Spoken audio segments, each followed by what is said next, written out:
Listen to this audiobook, The Rise of the Celestial Emperor and His Seven Brides, only on the AS Novel Boy YouTube channel. Let's continue. रिया की नरम और गर्म उंगलियों में एक हरे रंग की आभा छा गई। अचानक उसका स्पर्श और भी अधिक आरामदायक हो गया, जिससे वासु को नींद आने लगी। जैसे जैसे उसकी उंगलियां सहजता से उसकी दाहिनी आंख पर घूमी और धीरे धीरे वासु अपनी पलकें हिलाने में सक्षम हो गया। कुछ सेकंड के बाद जब रिया ने अपनी उंगलियां हिलाईं, एक सेकंड बाद वासु ने अपनी दाहिनी आंख खोली और अपनी दाहिनी आंख से देखने में सक्षम हो गया। वासु को अपनी आंख में आने वाली रोशनी के साथ तालमेल बिठाने में कुछ सेकंड लगे। उसने अपनी दाहिनी आंख से कमरे के चारों ओर देखा। उसकी दृष्टि वापस आ गई थी। धन्यवाद, वासु ने ईमानदारी से अपने दिल की गहराई से रिया के प्रति आभार व्यक्त किया। प्रिय, मुझे धन्यवाद देने की कोई जरूरत नहीं है। मैं तुम्हें बचाने के लिए कुछ भी करूंगा। दूसरी ओर एलिसिया ने गहरी सांस ली और राहत महसूस की। उसे इस पूरे समय बोझ महसूस हुआ। जब भी वह उसके चेहरे को देखती और उसकी दाहिनी आंख पर वह निशान देखती, तो उसे दोषी महसूस होता और वह खुद को दोषी मानने से खुद को रोक नहीं पाती। अगर उसने उसकी रक्षा न की होती, तो वासु अपनी दाहिनी आंख नहीं खोता। धन्यवाद रिया। एलिसिया ने रिया के प्रति आभार व्यक्त करने के लिए अपना सिर थोड़ा नीचे किया। जैसा कि मैंने पहले कहा, मुझे धन्यवाद देने की कोई आवश्यकता नहीं है। माय लेडी, मुझे लगता है कि हमें वापस जाना चाहिए। वासु ने देखा कि रिया की निजी नौकरानी उसके प्रति शत्रुतापूर्ण व्यवहार कर रही है। जब से वह कमरे में आया है, यह नौकरानी उसे घूर रही है और हर बार जब रिया उसे गले लगाती है या किसी भी तरह का शारीरिक संपर्क बनाती है, तो नौकरानी एक खूंखार बिल्ली की तरह व्यवहार करती है जो इंसानों को अपने बच्चों से दूर रखना चाहती है। संक्षेप में, नौकरानी रिया के प्रति बहुत अधिक सुरक्षात्मक है। नौकरानी की बातें सुनकर रिया के चेहरे पर उदासी छा गई। रिया अनिच्छा से खड़ी हो गई। उसके पीछे वासु भी खड़ा हो गया, जबकि एलिसिया अंदर से थोड़ी खुश थी। रिया की मौजूदगी उसे डराने वाली लग रही थी। दुर्भाग्य से, डार्लिंग, मुझे जल्दी ही विदा लेनी पड़ेगी। मैं तुम्हारे साथ समय न बिता पाने के लिए क्षमा प्रार्थी हूं। जब एलिसिया ने मुझसे संपर्क किया, तो मैंने अपने हाथ में कुछ जरूरी काम छोड़ दिया था ताकि मैं तुमसे मिल सकूं। अगर मैं वापस नहीं लौटी, तो घायल एल्वेस सिर्फ तकलीफा ही झेलते रहेंगे। उनमें से कुछ अपनी जान भी गंवा सकते हैं। प्रकृति की देवी होने के नाते रिया का दिल बहुत दयालु था। वह प्रकृति और लोगों से समान रूप से प्यार करती थी। अगर वासु न होता, जो हमेशा से उसकी सर्वोच्च प्राथमिकता रहा है, तो रिया यहां नहीं आती। जब मेरे पास समय होगा, मैं सेलेस्टियल टेरेन आऊंगा और तुमसे मिलूंगा। रिया वासु के बचपन का हिस्सा थी। भले ही उसके मन में उसके लिए कोई रोमांटिक भावना न हो, फिर भी वासु उसे एक बहुत ही महत्वपूर्ण दोस्त मानता था। अगर रिया के पास समय होता, तो वासु कुछ घंटे उसके साथ बिताकर उसकी कहानी जानना और यह जानना पसंद करता कि वह इतने सालों में क्या कर रही है। प्रिय, चिंता मत करो, जल्द ही हम एक दूसरे से फिर मिलेंगे। उससे आपका क्या मतलब है? समय आने पर तुम्हें पता चल जाएगा। रिया को समझाने से इनकार करते देख वासु को लगने लगा कि रिया उससे मिलने इस तारिन साम्राज्य में आने वाली है। नौकरानी को दूसरे कमरे में ले गई, जहां टेलीपोर्टेशन एरे था। टेलीपोर्टेशन एरे के बीच में खड़े होकर रिया ने वासु और एलिसिया को अलविदा कहा, जबकि उसकी नौकरानी वासु को घूरती रही, मानो वासु उसका सबसे बड़ा दुश्मन हो। ऐसा लग रहा था मानो यह नौकरानी उसकी मौजूदगी से ही नफरत करती हो। वासु समझ नहीं पा रहा था कि उसने ऐसा क्या किया है कि यह नौकरानी उससे इतनी नफरत करने लगी है। रिया और उसकी नौकरानी के चले जाने के बाद लिविंग रूम में सिर्फ वासु और एलिसिया ही बचे थे। एक पल के लिए दोनों चुप हो गए। जैसे जैसे हर बीतते पल के साथ खामोशी बढ़ती गई, एलिसिया को भी अजीब लगने लगा। उसे समझ नहीं आ रहा था कि इस स्थिति में उसे क्या कहना चाहिए। अगर यह सामान्य स्थिति होती तो धन की देवी कोई बेतरतीब चर्चा शुरू कर सकती थीं, लेकिन अभी उसके दिमाग में वो शर्मनाक बातें घूम रही थीं जो उसने उस पल की गर्मी में कही थीं।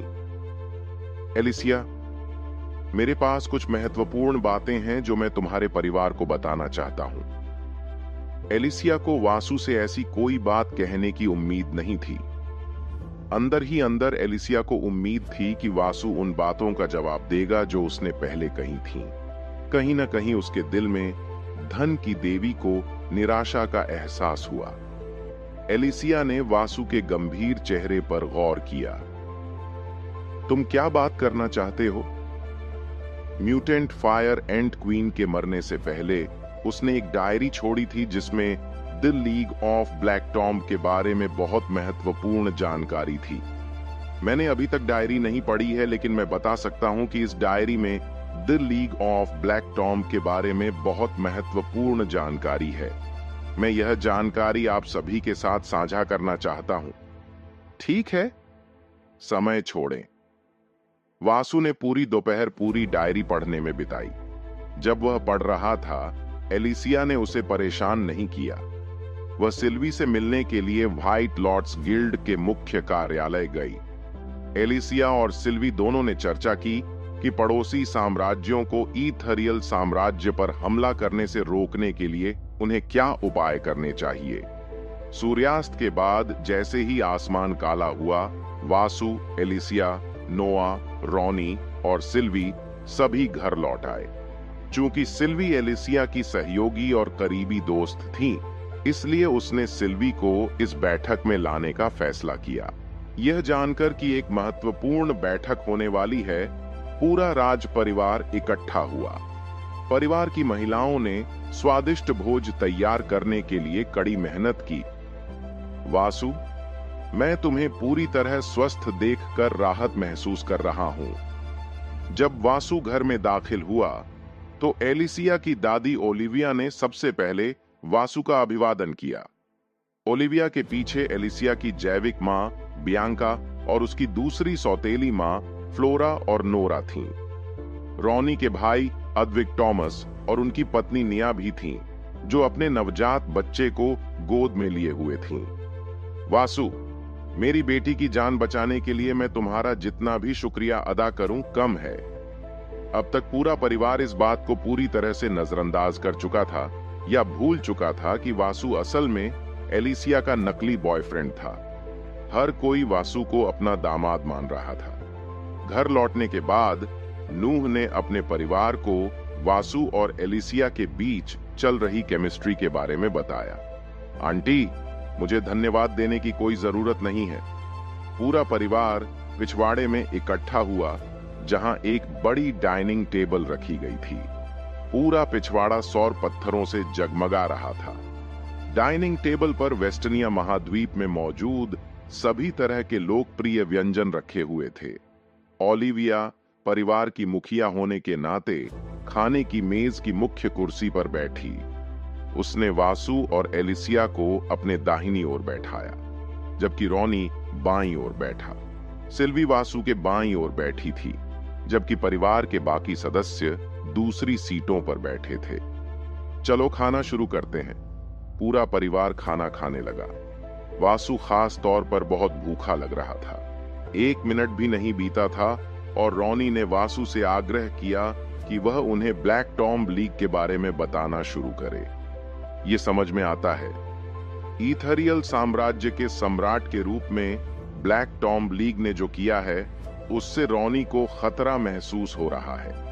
अभी रॉनी को ब्लैक टॉम्ब लीग की चिंता दूसरे साम्राज्यों से ज्यादा थी, जो उनके साम्राज्य पर हमला करने की फिराक में थे। वासु, तुम अभी शुरू कर सकते हो। रॉनी ने जब ये 5 शब्द कहे तो उसकी हताशा को हर कोई महसूस कर सकता है। अंकल, मुझे यकीन है कि आप यह जानकर चौंक जाएंगे कि रोज परिवार की तीसरी बेटी का हत्यारा भी ब्लैक टॉम्ब लीग का अंदरूनी सदस्य है। ड्रैगन किंग ने जो कुछ कहा उसे सुनकर रॉनी के स्टील के चॉपस्टिक टेबल पर गिर गए। रॉनी ने कभी नहीं सोचा था कि वासु के मुंह से निकला पहला वाक्य उसकी भावनाओं को इस कदर झकझोर देगा। वासु, तुम क्या कह रहे हो? यह स्पष्ट रूप से उल्लेख किया गया था कि इवान केवल एक निम्न श्रेणी का साधक था। उसका ब्लैक टॉम्ब लीग का सदस्य होना कैसे संभव है? सिल्वी, मैं झूठ नहीं बोल रहा हूं। म्यूटेंट फायर एंड क्वीन की डायरी में यह उल्लेख किया गया था कि इवान अपनी साधना को किसी शक्तिशाली 5 स्टार आर्टिफैक्ट के साथ छिपा रहा है। यह किस तरह की आर्टिफैक्ट थी, इस बारे में कोई जानकारी नहीं थी। जब वासु पहली बार इवान से मिला तो इवान ने ईथर साम्राज्य के लिए जो नफरत दिखाई उससे वासु को इवान पर थोड़ा शक हुआ। यह स्पष्ट था कि एल्फ को ईथर साम्राज्य से गहरी नफरत थी। यह बताया गया कि इवान को ईथरियल साम्राज्य से गहरी नफरत थी। उसकी नफरत का उसके माता पिता और उसके रिश्तेदारों की मौत से कुछ लेना देना है। जिस दिन हम अभियान दल के साथ गए, एलिसिया और मैं कायरा के रेस्तरां में गए। वह जो कह रहा था उससे मैं बता सकता हूं कि इवान को ईथरियल साम्राज्य से कुछ गहरी दुश्मनी थी। वासु ने रुककर रॉनी की तरफ देखा कि क्या रॉनी को इस मामले के बारे में कुछ पता है। मुझे इस बात का कोई अंदाजा नहीं था कि यह इवान कौन था, जब तक कि मैंने कायरा की मौत की खबर नहीं सुनी। मैं कल उसके मामले की गहराई से जांच करूंगा। भले ही रॉनी लोगों के सामने ठंडा और निर्दयी दिखाई देता हो, लेकिन जो लोग उसे अच्छी तरह से जानते थे वे जानते होंगे कि रॉनी एक निर्दयी व्यक्ति नहीं था। लेकिन यह संभव था कि किसी रईस ने इन अपराधों को करने के लिए रॉनी के नाम का इस्तेमाल किया हो और अब इवान गलती से सोच रहा था कि रॉनी ने ही उसके माता पिता और रिश्तेदारों को मारा है। रॉनी के अलावा स्कारलेट ने अपनी डायरी में कुछ अन्य सदस्यों का भी उल्लेख किया है। ब्लैक टॉम्ब की लीग 3 भागों में विभाजित है। बाहरी सदस्य हैं जो ज्यादातर बुद्धिमान एजेंट के रूप में काम करते हैं और संगठन को जानकारी देते हैं। बाहरी सदस्य संगठन में सबसे कमजोर हैं। जहां तक उनकी संख्या का सवाल है, स्कारलेट ने अपनी डायरी में उल्लेख किया है कि बाहरी सदस्यों की संख्या गिनती से परे है। उसे यकीन था कि इस महाद्वीप के हर राज्य, साम्राज्य और राजवंश में बाहरी सदस्य हैं। इसका मतलब है कि इस बात की बहुत अधिक संभावना है कि हमारे कुछ रईस भी ब्लैक टॉम्ब लीग के बाहरी सदस्यों के रूप में काम कर रहे हैं। इस खबर ने न केवल रॉनी को बल्कि एलिसिया, सिल्वी और पूर्व महारानी ओलिविया को भी हिलाकर रख दिया था। यह बहुत संभव है। वास्तव में मैं तो यह भी कहूंगा कि राजमहल में काम करने वाली कुछ नौकरानियां या सेवक भी संगठन का हिस्सा हैं। सिर्फ नौकरानियां और सेवक ही नहीं, बल्कि राज अधिकारी और राज सलाहकार भी। यह जानना मुश्किल है कि देशद्रोही कौन है। अगर वासु ने जो कहा वह सच है, तो संगठन को पहले से ही ईथरियल एम्पायर का हर एक रहस्य पता था। संगठन को पहले से ही पता था कि राज परिवार कहां रहता है, तो इस तरह संगठन को चाबी के बारे में पता चल पाया। जिस दिन से लीग ऑफ ब्लैक टॉम्ब ने खजाने से चाबी ली थी, तब से रॉनी को हमेशा लगता रहा है कि शाही महल से किसी ने गोपनीय जानकारी लीक कर दी है। अब वासु की बातों से उसे यकीन हो गया था कि वाकई किसी ने उसके साथ विश्वासघात किया है। चाचा, इस तरह की स्थिति को कभी भी होने से रोकने के लिए मैंने अपने सभी नौकरों, नौकरानियों और यहां तक कि सभी शाही अधिकारियों को आत्मा बंधन अनुबंध दिए हैं। अगर मेरे साम्राज्य का कोई भी नौकर या कोई भी कुलीन व्यक्ति उग्रसेन साम्राज्य या उग्रसेन राजा के बारे में वर्गीकृत जानकारी लीक करने की कोशिश करता है, तो उनके एक भी शब्द बोलने से पहले ही उनकी आत्मा नष्ट हो जाएगी। यह नियम न केवल कुलीनों और शाही अधिकारियों पर लागू होता है, बल्कि यह उन रक्षकों पर भी लागू होता है जो एज्योर शहर और शाही महल की सुरक्षा के प्रभारी थे। ऐसा लगता है कि मुझे भी इसी तरह के कदम उठाने होंगे। कल के भीतर शाही महल में सभी और साम्राज्य के सभी रईसों को एक आत्मा बंधन अनुबंध के तहत रखा जाएगा। रॉनी को परवाह नहीं थी कि रईस उसके फैसले से असंतुष्ट थे। उसे ईथरियल साम्राज्य की सुरक्षा के लिए ऐसा करना होगा। डायरी में जो लिखा था उसके अनुसार स्कारलेट और टेट भी संगठन के बाहरी सदस्य थे। टेट हाल ही में सत्ता पाने की उम्मीद में संगठन में शामिल हुई थी। संगठन का हर आंतरिक सदस्य बहुत शक्तिशाली है। स्कारलेट के अनुसार वह जिस भी आंतरिक सदस्य से मिली है वह शीर्ष 5वें क्रम का था। इवान के अलावा जो आंतरिक सदस्यों में से एक है एशले था, जिसे मैंने मार दिया। डायरी से मुझे पता चला कि वर्तमान में संगठन में 4 अन्य आंतरिक सदस्य हैं। उनमें से एक का नाम टॉमी है, जो आधा ऑर्क और आधा मानव है। स्कारलेट की मृत्यु से पहले उसने मुझे बताया कि जे नामक आंतरिक सदस्यों में से एक ने उसे मार दिया था। जहां तक अन्य सदस्यों के नामों का सवाल है, स्कारलेट उनसे कभी नहीं मिली। सांस आंतरिक और बाहरी सदस्यों के बारे में कुछ जानकारी के अलावा हमें मुख्य सदस्यों या संगठन के उद्देश्य के बारे में कोई जानकारी नहीं मिली। रॉनी निराश दिखे। चाचा, ऐसा लगता है कि संगठन बहुत ही गुप्त है। कुछ महीने पहले मैंने वास्तव में संगठन के बाहरी सदस्यों में से एक को मार डाला था, लेकिन उस समय मुझे नहीं पता था कि वे लोग कौन हैं। अभी कुछ महीने पहले ही मैंने संगठन का नाम सुना था। तुम्हें संगठन का नाम पता था? क्या तुम्हारा उनसे किसी तरह का झगड़ा हुआ था या क्या? डाइनिंग टेबल पर बैठे रॉनी और दूसरे लोग बहुत हैरान दिखे। सिल्वी ने एलिसिया की तरफ देखा कि क्या उसे इसके बारे में पता है। यह देखकर कि उसकी सबसे अच्छी दोस्त भी थोड़ी हैरान दिख रही थी, डार्क एल्फ ने अनुमान लगाया कि धन की देवी को भी कहानी के इस पक्ष के बारे में नहीं पता था। लंबी कहानी है। जब मेरे राज्य का जुल्क्स राजवंश के साथ युद्ध चल रहा था, मैं माजिन गांव को खोजने के लिए पहाड़ों पर आया था। उसी समय 4 वाइवर्न, 3 पीक, 2 ऑनर्डर और एक शुरुआती 3 ऑनर्डर ने माजिन गांव पर हमला किया। जिसने माजिन गांव पर हमला किया वह ब्लैक टॉम के लीग का एक बाहरी सदस्य था, लेकिन उस समय मुझे इसके बारे में पता नहीं था। कुछ महीने बाद 14 पड़ोसी राज्यों और राजवंशों ने मिलकर इस्तारिन साम्राज्य पर हमला कर दिया। सौभाग्य से हम जीतने में कामयाब रहे।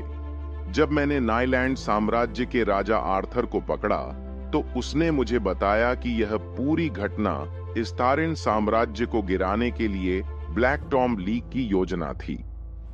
चूंकि रॉनी ने इस्तारिन साम्राज्य के इतिहास की जांच करने के लिए किसी को भेजा था, इसलिए वह जानता था कि वासु झूठ नहीं बोल रहा था।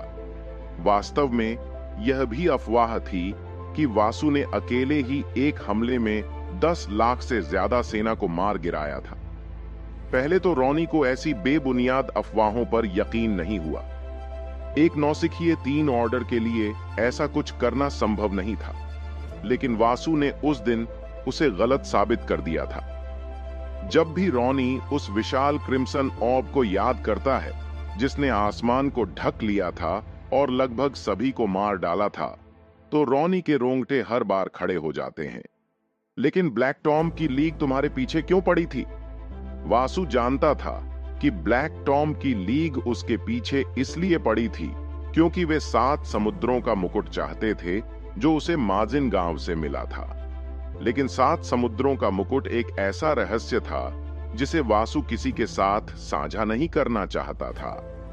ऐसा नहीं था कि वासु को रॉनी, एलिसिया, सिल्वी, ओलिविया और डाइनिंग टेबल पर बैठे अन्य लोगों पर भरोसा नहीं था। वासु को लगा कि कुछ बातें सभी से गुप्त रखनी चाहिए। अपने सारे रहस्य बताना अच्छा नहीं था। स्पष्टतः वे एक कलाकृति चाहते थे जो मैंने माजिन गांव से प्राप्त की थी। यह देखते हुए कि वासु कलाकृति के बारे में अधिक बताने को तैयार नहीं है, किसी ने उससे कलाकृति के बारे में कोई प्रश्न नहीं पूछा। चाचा, वह चाबी क्या थी? वह क्या करती है? वासु हमेशा से उस चाबी के बारे में जानने को उत्सुक रहा है जिसे ब्लैक टॉम की लीग ने छीन लिया था। मुझे इस चाबी के बारे में ज्यादा जानकारी नहीं है। पिछले ईथर सम्राट जो मेरे पिता थे, उन्होंने अपनी मृत्यु से पहले मुझे चाबी को सुरक्षित रखने और किसी को भी इसे न लेने देने का आदेश दिया था।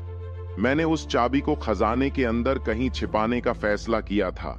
मुझे लगा कि कोई भी चाबी चुरा नहीं पाएगा, लेकिन यह स्पष्ट रूप से मेरी गलती थी। वासु ने ओलिविया की ओर देखा कि क्या बूढ़ी महिला को इसके बारे में कुछ पता था। दुर्भाग्य से उसने भी अपना सिर हिला दिया। वासु, यदि ब्लैक टॉम लीग आपसे वह कलाकृति चाहता है, तो मुझे लगता है कि जल्द ही या बाद में वे आपके पीछे शक्तिशाली पीक 5वें क्रम के साधकों को भेज देंगे। रॉनी को उसके मुखबिर ने जो बताया था, उसके अनुसार हालांकि उग्रसेन साम्राज्य में कई चौथे क्रम के साधक थे, लेकिन साम्राज्य में कोई भी 5वें क्रम का शक्तिशाली व्यक्ति नहीं था। उन्हें आने दो, मुझे डर नहीं है। कुछ लोगों को वासु के शब्द अहंकारी लग सकते हैं, लेकिन जिन्होंने उसे लड़ते देखा है, वे जानते होंगे कि वासु सिर्फ अहंकारी नहीं था। भले ही कई पीक 5वें क्रम के लोग उग्रसेन साम्राज्य पर हमला करने आए, वासु के पास उनसे निपटने का एक तरीका था। बैठक 2 घंटे तक और चली। कुछ सदस्यों और संगठन के लिए स्कारलेट द्वारा किए गए कामों के विवरण के अलावा उसकी डायरी में कुछ भी महत्वपूर्ण नहीं लिखा था। रॉनी और अन्य लोग निराश थे। उन्हें उम्मीद थी कि डायरी से उन्हें संगठन के संचालन के बारे में कुछ सुराग या जानकारी मिलेगी। बैठक के अंत में वासु ने आधा टन सौर पत्थर, आधा टन मन पत्थर, 3 सितारा जादुई फल का आधा हिस्सा, अन्य सभी निम्न श्रेणी के जादुई फल, सभी कवच और हथियार और रॉनी को एक स्पिरिट स्टोन दिया। यह ईथरियल साम्राज्य के लिए एक कठिन समय था। वासु को केवल यही उम्मीद थी कि ये चीजें ईथरियल साम्राज्य की मदद कर सकती हैं। जहां तक अन्य चीजों की बात है, भले ही यह स्वार्थी लग सकता है, वासु ने उन्हें अपने ड्रैगन पैलेस के निर्माण के लिए रखा था। मीटिंग के बाद सभी अपने बेडरूम में वापस चले गए। मीटिंग के अंत तक रॉनी बहुत चिंतित दिखाई दे रहा था। शुरू में वह अपने बेटे को अगला सम्राट बनाने की योजना बना रहा था, लेकिन ब्लैक टॉम की लीग के बारे में सारी जानकारी उसके मन को बदल रही थी। रॉनी अपने बेटे के सिंहासन पर बैठने से पहले कुलीन वर्ग के सभी गद्दारों का पता लगाना चाहता था। बैठक के बाद सिल्वी वापस चली गई और सभी व्हाइट लॉर्ड्स शाखाओं को सूचित किया कि अगर कुछ भी असामान्य होता है तो उसे देखें। व्हाइट लोटस गिल्ड की शाखाएं इस महाद्वीप के हर एक शहर में फैली हुई थीं। व्हाइट लोटस गिल्ड के लिए जानकारी एकत्र करना आसान होना चाहिए। जैसे जैसे रात बीतती गई, अगली सुबह नाश्ते के बाद वासु रूणों का अध्ययन करने में व्यस्त हो गया। वासु ने खुद को पूरी तरह से रूणों के अध्ययन में डुबो लिया। वासु चाहता था कि उसका ऋण मोनार्क वर्ग 4 स्टार तक पहुंच जाए, लेकिन अभी आधा दिन भी नहीं बीता था जब दोपहर में एलिसिया की नौकरानी वासु के लिए एक बहुत ही महत्वपूर्ण समाचार लेकर लौटी। यह पत्र पहुंचाने के लिए धन्यवाद। नौकरानी को धन्यवाद देने के बाद वासु ने वह पत्र खोला जो बुजुर्ग धामा ने स्वयं लिखा था। युवा मास्टर, मुझे उम्मीद है कि आप अच्छे होंगे। मुझे आपको बीच में रोकना अच्छा नहीं लगता, लेकिन ध्रुव आइल महाद्वीप में कुछ महत्वपूर्ण हुआ है। महाद्वीप के दक्षिणी क्षेत्र में 2 शक्तिशाली ताकतों ने एक बड़ा युद्ध शुरू कर दिया है। ये 2 शक्तिशाली ताकतें दक्षिणी क्षेत्र की 2 सबसे मजबूत और सबसे बड़ी साम्राज्य हैं। परसों राजधानी में 2 पत्र भेजे गए थे। वासु खुद को भौहें सिकोड़े बिना नहीं रख सका। मुझे यकीन है कि आप पहले से ही जानते हैं कि इसका क्या मतलब है, उन्हें आने दो, मुझे डर नहीं है। कुछ लोगों को वासु के शब्द अहंकारी लग सकते हैं, लेकिन जिन्होंने उसे लड़ते देखा है वे जानते होंगे कि वासु सिर्फ अहंकारी नहीं था। भले ही कई पीक 5वें क्रम के लोग उग्रसेन साम्राज्य पर हमला करने आए, वासु के पास उनसे निपटने का एक तरीका था। बैठक 2 घंटे तक और चली। कुछ सदस्यों और संगठन के लिए स्कारलेट द्वारा किए गए कामों के विवरण के अलावा उसकी डायरी में कुछ भी महत्वपूर्ण नहीं लिखा था। रॉनी और अन्य लोग निराश थे। उन्हें उम्मीद थी कि डायरी से उन्हें संगठन के संचालन के बारे में कुछ सुराग या जानकारी मिलेगी। बैठक के अंत में वासु ने आधा टन सौर पत्थर, आधा टन मन पत्थर, 3 सितारा जादुई फल का आधा हिस्सा, अन्य सभी निम्न श्रेणी के जादुई फल, सभी कवच और हथियार और रॉनी को एक स्पिरिट स्टोन दिया। यह इथरियल साम्राज्य के लिए एक कठिन समय था। वासु को केवल यही उम्मीद थी कि ये चीजें इथरियल साम्राज्य की मदद कर सकती हैं। जहां तक अन्य चीजों की बात है, भले ही यह स्वार्थी लग सकता है, वासु ने उन्हें अपने ड्रैगन पैलेस के निर्माण के लिए रखा था। मीटिंग के बाद सभी अपने बेडरूम में वापस चले गए। मीटिंग के अंत तक रॉनी बहुत चिंतित दिखाई दे रहा था। शुरू में वह अपने बेटे को अगला सम्राट बनाने की योजना बना रहा था, लेकिन ब्लैक टॉम की लीक के बारे में सारी जानकारी उसके मन को बदल रही थी। रॉनी अपने बेटे के सिंहासन पर बैठने से पहले कुलीन वर्ग के सभी गद्दारों का पता लगाना चाहता था। बैठक के बाद सिल्वी वापस चली गई और सभी व्हाइट लॉर्ड्स शाखाओं को सूचित किया कि अगर कुछ भी असामान्य होता है तो उसे देखें।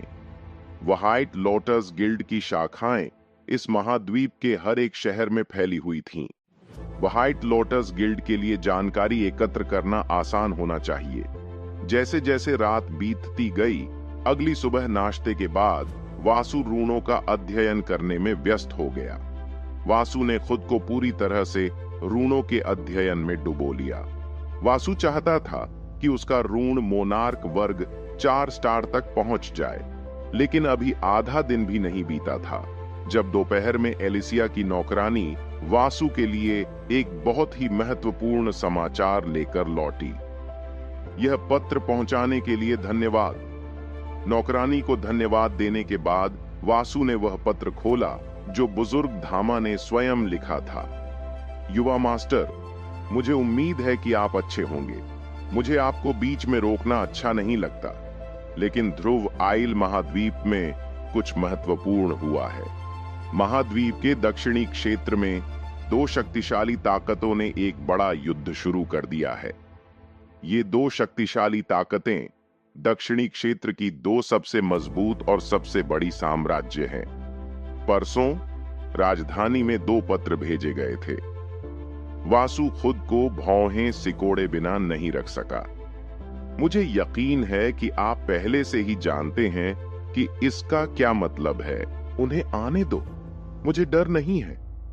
कुछ लोगों को वासु के शब्द अहंकारी लग सकते हैं, लेकिन जिन्होंने उसे लड़ते देखा है वे जानते होंगे कि वासु सिर्फ अहंकारी नहीं था। भले ही कई पीक 5वें क्रम के लोग उग्रसेन साम्राज्य पर हमला करने आए, वासु के पास उनसे निपटने का एक तरीका था। बैठक 2 घंटे तक और चली। कुछ सदस्यों और संगठन के लिए स्कारलेट द्वारा किए गए कामों के विवरण के अलावा उसकी डायरी में कुछ भी महत्वपूर्ण नहीं लिखा था। रॉनी और अन्य लोग निराश थे। उन्हें उम्मीद थी कि डायरी से उन्हें संगठन के संचालन के बारे में कुछ सुराग या जानकारी मिलेगी। बैठक के अंत में वासु ने आधा टन सौर पत्थर, आधा टन मन पत्थर, 3 सितारा जादुई फल का आधा हिस्सा, अन्य सभी निम्न श्रेणी के जादुई फल, सभी कवच और हथियार और रॉनी को एक स्पिरिट स्टोन दिया। यह इथरियल साम्राज्य के लिए एक कठिन समय था। वासु को केवल यही उम्मीद थी कि ये चीजें इथरियल साम्राज्य की मदद कर सकती हैं। जहां तक अन्य चीजों की बात है, भले ही यह स्वार्थी लग सकता है, वासु ने उन्हें अपने ड्रैगन पैलेस के निर्माण के लिए रखा था। मीटिंग के बाद सभी अपने बेडरूम में वापस चले गए। मीटिंग के अंत तक रॉनी बहुत चिंतित दिखाई दे रहा था। शुरू में वह अपने बेटे को अगला सम्राट बनाने की योजना बना रहा था, लेकिन ब्लैक टॉम की लीक के बारे में सारी जानकारी उसके मन को बदल रही थी। रॉनी अपने बेटे के सिंहासन पर बैठने से पहले कुलीन वर्ग के सभी गद्दारों का पता लगाना चाहता था। बैठक के बाद सिल्वी वापस चली गई और सभी व्हाइट लॉर्ड्स शाखाओं को सूचित किया कि अगर कुछ भी असामान्य होता है तो उसे देखें। व्हाइट लोटस गिल्ड की शाखाएं इस महाद्वीप के हर एक शहर में फैली हुई थीं। व्हाइट लोटस गिल्ड के लिए जानकारी एकत्र करना आसान होना चाहिए। जैसे जैसे रात बीतती गई, अगली सुबह नाश्ते के बाद वासु रूणों का अध्ययन करने में व्यस्त हो गया। वासु ने खुद को पूरी तरह से रूणों के अध्ययन में डुबो लिया। वासु चाहता था कि उसका रून मोनार्क वर्ग 4 स्टार तक पहुंच जाए, लेकिन अभी आधा दिन भी नहीं बीता था जब दोपहर में एलिसिया की नौकरानी वासु के लिए एक बहुत ही महत्वपूर्ण समाचार लेकर लौटी। यह पत्र पहुंचाने के लिए धन्यवाद। नौकरानी को धन्यवाद देने के बाद वासु ने वह पत्र खोला जो बुजुर्ग धामा ने स्वयं लिखा था। युवा मास्टर, मुझे उम्मीद है कि आप अच्छे होंगे। मुझे आपको बीच में रोकना अच्छा नहीं लगता, लेकिन ध्रुव आइल महाद्वीप में कुछ महत्वपूर्ण हुआ है। महाद्वीप के दक्षिणी क्षेत्र में 2 शक्तिशाली ताकतों ने एक बड़ा युद्ध शुरू कर दिया है। ये 2 शक्तिशाली ताकतें दक्षिणी क्षेत्र की 2 सबसे मजबूत और सबसे बड़ी साम्राज्य हैं। परसों राजधानी में 2 पत्र भेजे गए थे। वासु खुद को भौहें सिकोड़े बिना नहीं रख सका। मुझे यकीन है कि आप पहले से ही जानते हैं कि इसका क्या मतलब है। दोनों पक्ष अब इस युद्ध में हमारी सहायता का अनुरोध कर रहे हैं। दोनों पक्षों ने कई चीजों का वादा किया है अगर उग्रसेन साम्राज्य इस युद्ध में उनकी मदद करने के लिए सहमत हो। महामहिम, यह युद्ध इतना बड़ा है कि इसने अन्य साम्राज्यों का ध्यान आकर्षित किया है। मुझे आश्चर्य नहीं होगा अगर अन्य साम्राज्य भी इस युद्ध में शामिल हों। अपनी लाल लपटों का उपयोग करके वासु ने पत्र को जला दिया। यह एक बहुत ही महत्वपूर्ण स्थिति थी। वासु और उग्रसेन साम्राज्य पूरी स्थिति से कैसे निपटते हैं, इस पर निर्भर करता है कि उग्रसेन साम्राज्य या तो और भी अधिक शक्तिशाली हो सकता है या नष्ट हो सकता है। मुझे वापस लौटना ही होगा। बिना समय बर्बाद किए उसी दोपहर वासु वापस जाने के लिए तैयार हो गया। एलिसिया, रॉनी और ओलिविया को सूचित करने के बाद वासु ने टेलीपोर्टेशन एरे का उपयोग करके वापस उग्रसेन साम्राज्य में लौट आया। ओलिविया वासु से अलग होने के लिए बहुत अनिच्छुक दिख रही थी। एलिसिया भी थोड़ी उदास दिखी जब उसने सुना कि वह जा रहा है, जबकि रॉनी ने वासु से कहा कि उसे नूह की शादी में शामिल होना है, जो 7 दिनों में होने वाली है। जैसे ही वासु को ध्रुव आइल महाद्वीप पर भेजा गया, कई लोग शाही महल के तहखाने की ओर दौड़ पड़े। इस बीच वासु टेलीपोर्टेशन एरे से बाहर निकल आया और चारों ओर देखने लगा। भले ही पूरा 1 सप्ताह भी नहीं बीता हो, लेकिन वापस आकर बहुत अच्छा लग रहा है। घर लौटने की भावना से बढ़कर कुछ नहीं हो सकता। जैसे ही वासु उस कमरे से बाहर निकला जिसमें टेलीपोर्टेशन एरे बना हुआ था, एक छाया उसकी ओर दौड़ी। वासु ने मुस्कुराते हुए अपनी बाहें खोलीं और लंबे समय से वांछित आलिंगन का इंतजार करने लगा। कीमिया की देवी ने अपनी बाहें उसकी पीठ पर लपेट लीं और अपना सिर उसकी छाती में दबा लिया। वासु ने भी अपनी बाहें उसकी कमर पर रख दी और उसे कसकर गले लगा लिया। मुझे तुम्हारी याद आई। वासु को अवनी की याद आ रही थी। क्या मेरी अनुपस्थिति में कुछ हुआ? कुछ नहीं हुआ। वासु के चले जाने के बाद अवनी ने अपना ज्यादातर समय अपनी प्रयोगशाला में बिताया। अवनी स्तारिन साम्राज्य के लिए तरह तरह की गोलियां और औषधियां बनाने में व्यस्त थी। उसके साथ उसकी बड़ी बहन पैगी भी थी। समय समय पर जब भी मुदित के पास समय होता, वह भी एलिसिया के साथ समय बिताने आती। हालांकि वासु के बिना अवनी को बहुत खालीपन महसूस होता था। वासु के बिना यह पूरा महल खाली खाली लगता था। मेरी प्यारी देवी, तुम अपने पति को जवाब में एक चुंबन क्यों नहीं देती? तुम्हारा चुंबन मेरी आत्मा को ठीक कर देगा। वासु ने चुंबन मांगते समय केवल मजाक किया था। अवनी ने उसकी बातों को गंभीरता से लिया। देवी ने अपनी बाहें उसके गले में लपेट लीं और वासु को चूमने के लिए अपने पैरों पर खड़ी हो गई। वासु ने भी जवाब में अपनी जीभ उसके मुंह में डाल दी। जबकि क्रिम्सन ड्रैगन किंग और देवी अपनी दुनिया में व्यस्त थे, वे बुजुर्ग धामा को नोटिस करने में विफल रहे। खांसी। युवा स्वामी, मैं आपको बीच में रोकने के लिए बहुत क्षमा चाहता हूं। मुझे इस मामले पर आपका ध्यान चाहिए। बुजुर्ग धामा की आवाज सुनकर अवनी चौंक गई। उसने वासु को एक डरी हुई बिल्ली के बच्चे की तरह धक्का दिया और फिर शर्मिंदा महसूस करते हुए भाग गई, क्योंकि यह पहली बार था जब किसी ने देवी को वासु को चूमते हुए देखा था। अवनी के जाने के बाद वासु और बुजुर्ग धामा कुछ सेकंड तक चुपचाप एक दूसरे को देखते रहे। फिर वासु असहाय होकर मुस्कुराया। वह अभी भी कई चीजों को लेकर शर्मीली है। वासु ने सोचा कि उसकी पत्नी ने उसके शरीर में जो आग जलाई है, उसका ख्याल कौन रखेगा। बुजुर्ग धामा, आखिर इस युद्ध की शुरुआत किस वजह से हुई? जब से वासु इस दुनिया में आया था, तब से वह अपना साम्राज्य विकसित करने में व्यस्त था। उसने इस महाद्वीप के पूर्वी क्षेत्र के बाहर कभी ध्यान नहीं दिया। इसका कारण यह है कि पूर्वी क्षेत्र समुद्र के जरिए ध्रुव आइल महाद्वीप के दूसरे क्षेत्रों से अलग है। दक्षिणी क्षेत्र पूर्वी क्षेत्र के बहुत करीब है, जबकि अन्य क्षेत्र बहुत दूर है। वासु को उस क्षेत्र में मौजूद सत्ता संरचना या साम्राज्यों या राज्यों के बारे में लगभग कुछ भी नहीं पता था।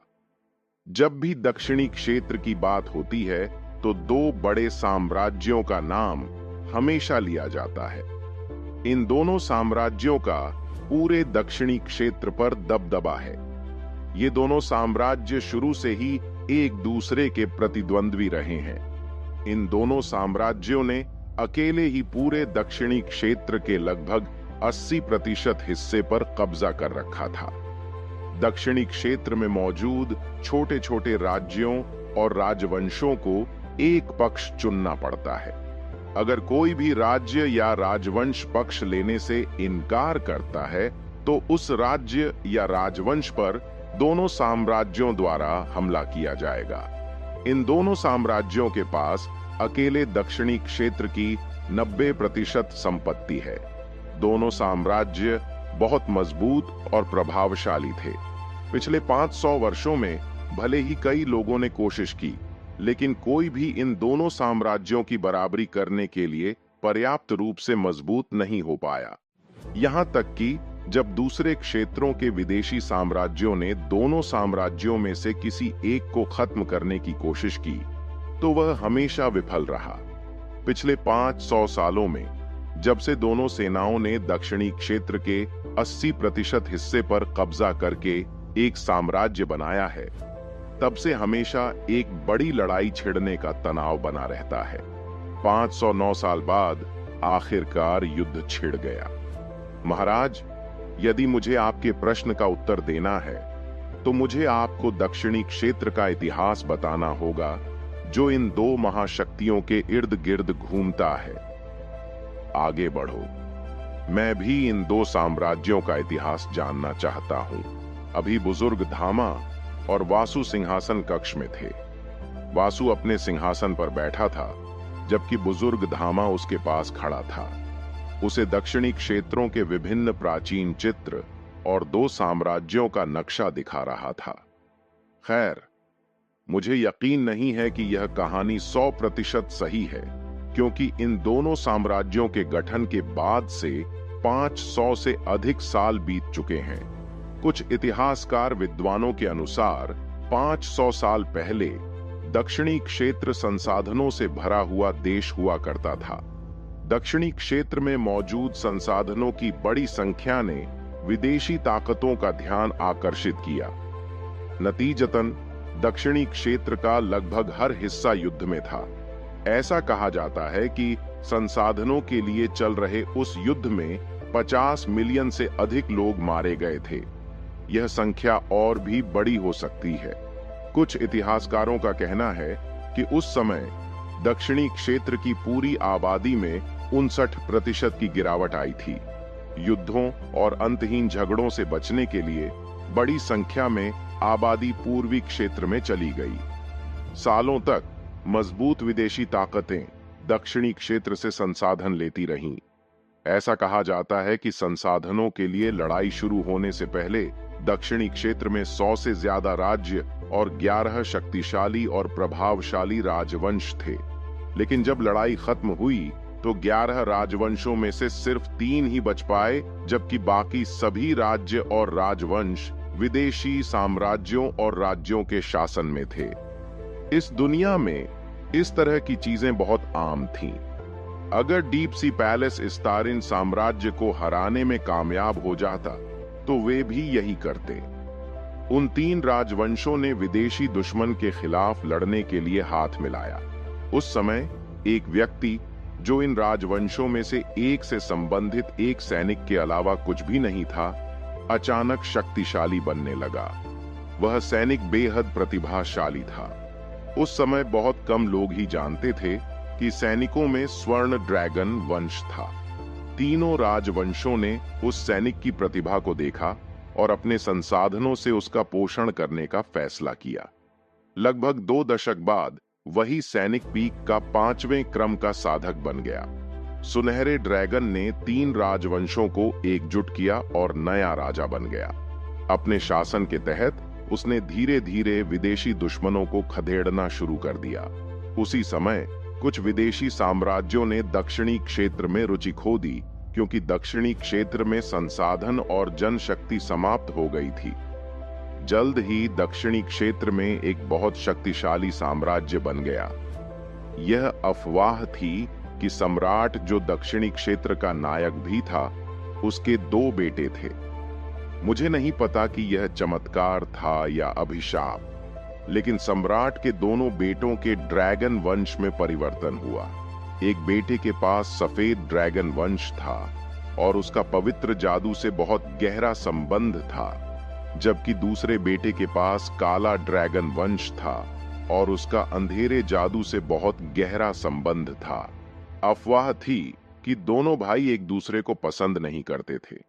जैसे जैसे साल बीतते गए, दोनों भाई लगभग हर बात में एक दूसरे से नफरत करने लगे। सम्राट की मौत ने आखिरी चिंगारी दी, जिसने दोनों भाइयों के बीच नफरत की आग को और भड़का दिया।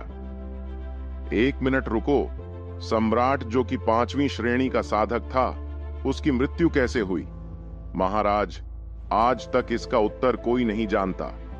दोनों भाई अपने पिता की मौत के लिए एक दूसरे को दोषी ठहराने लगे। वास्तव में सम्राट का हत्यारा कौन था, इसका ठोस सबूत किसी के पास नहीं है। लेकिन कुछ इतिहासकारों का मानना है कि सम्राट की हत्या कुछ विदेशी साम्राज्यों ने की थी। मुझे भी व्यक्तिगत रूप से लगता है कि यह सिद्धांत सत्य हो सकता है। आखिरकार यह सम्राट ही था जिसने विदेशी शक्तियों के शासन को समाप्त किया और उन्हें दक्षिणी क्षेत्र से बाहर निकाल दिया। सम्राट की पत्नी के बारे में क्या? सम्राट की पत्नी जुड़वां बच्चों को जन्म देते समय मर गई। पत्नी की मृत्यु के बाद सम्राट ने भी कभी दोबारा शादी नहीं की। बुजुर्ग धामा ने अवनी को मुदित के साथ सिंहासन कक्ष के अंदर चलते हुए देखा। खैर, ड्रैगन को जन्म देना आसान नहीं है, खास तौर पर इंसानों के लिए। दूसरी नस्लों की तुलना में इंसानों का शरीर सबसे कमजोर होता है। अगर पति का खानदान ड्रैगन वंश का हो तो मुश्किलें और भी बढ़ जाती हैं। ये कहते हुए वासु और अवनी दोनों ने एक दूसरे की तरफ देखा। वासु ने आंखें चौड़ी करके सोचा कि शायद ये उनके लिए भी एक समस्या बन जाए। आखिरकार वासु की ड्रैगन वंशावली दिव्य श्रेणी की थी, जबकि अवनी एक मानव थी। अपने बच्चे को जन्म देते समय अवनी के साथ कुछ घटित होने की संभावना बहुत अधिक है, जिसका भी दिव्य क्रिम्सन ड्रैगन वंशावली होगा। इस बीच वासु को अपनी ओर देखते देख अवनी खुद को शर्माने से नहीं रोक पाई। कीमिया की देवी ने अपना सिर नीचे कर लिया। वासु के बच्चे को जन्म देने का विचार उसके मन में आया। हालांकि उसे लगा कि वे बहुत तेजी से आगे बढ़ रहे हैं। अवनी को वासु के बच्चे को जन्म देने का विचार बिल्कुल भी पसंद नहीं आया। मुदित और बुजुर्ग धामा ने अजीब माहौल देखा। बूढ़ा आदमी बता सकता है कि वासु अपने बच्चों के बारे में चिंतित था। शायद मैं अवनी को अपने खून के साथ उसका खून बदलकर दिव्य क्रिम्सन ड्रैगन में बदल सकता हूं। वासु को यकीन नहीं था कि यह तरीका संभव भी होगा या नहीं। अगर यह तरीका संभव भी होता तो वासु इसे नहीं अपनाना पसंद करता, क्योंकि इससे कुछ चीजें जटिल हो सकती थीं। उदाहरण के लिए, अवनी का अपने परिवार से खून का रिश्ता बदल जाएगा।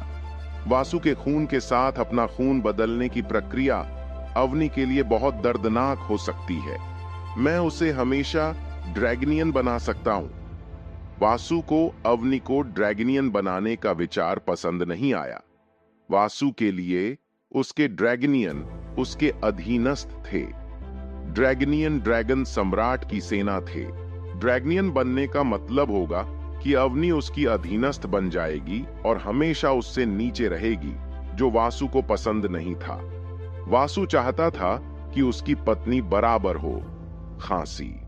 बुजुर्ग धामा ने सभी का ध्यान आकर्षित करने के लिए हल्की खांसी की।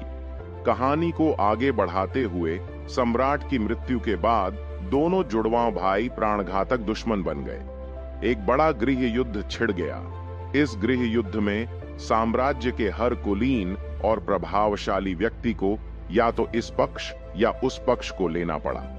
10 साल बाद साम्राज्य को 2 भागों में समान रूप से विभाजित करके गृह युद्ध को अंततः समाप्त कर दिया गया। दक्षिणी भाग सफेद ड्रैगन का क्षेत्र बन गया और दक्षिणी भाग काले ड्रैगन का क्षेत्र बन गया।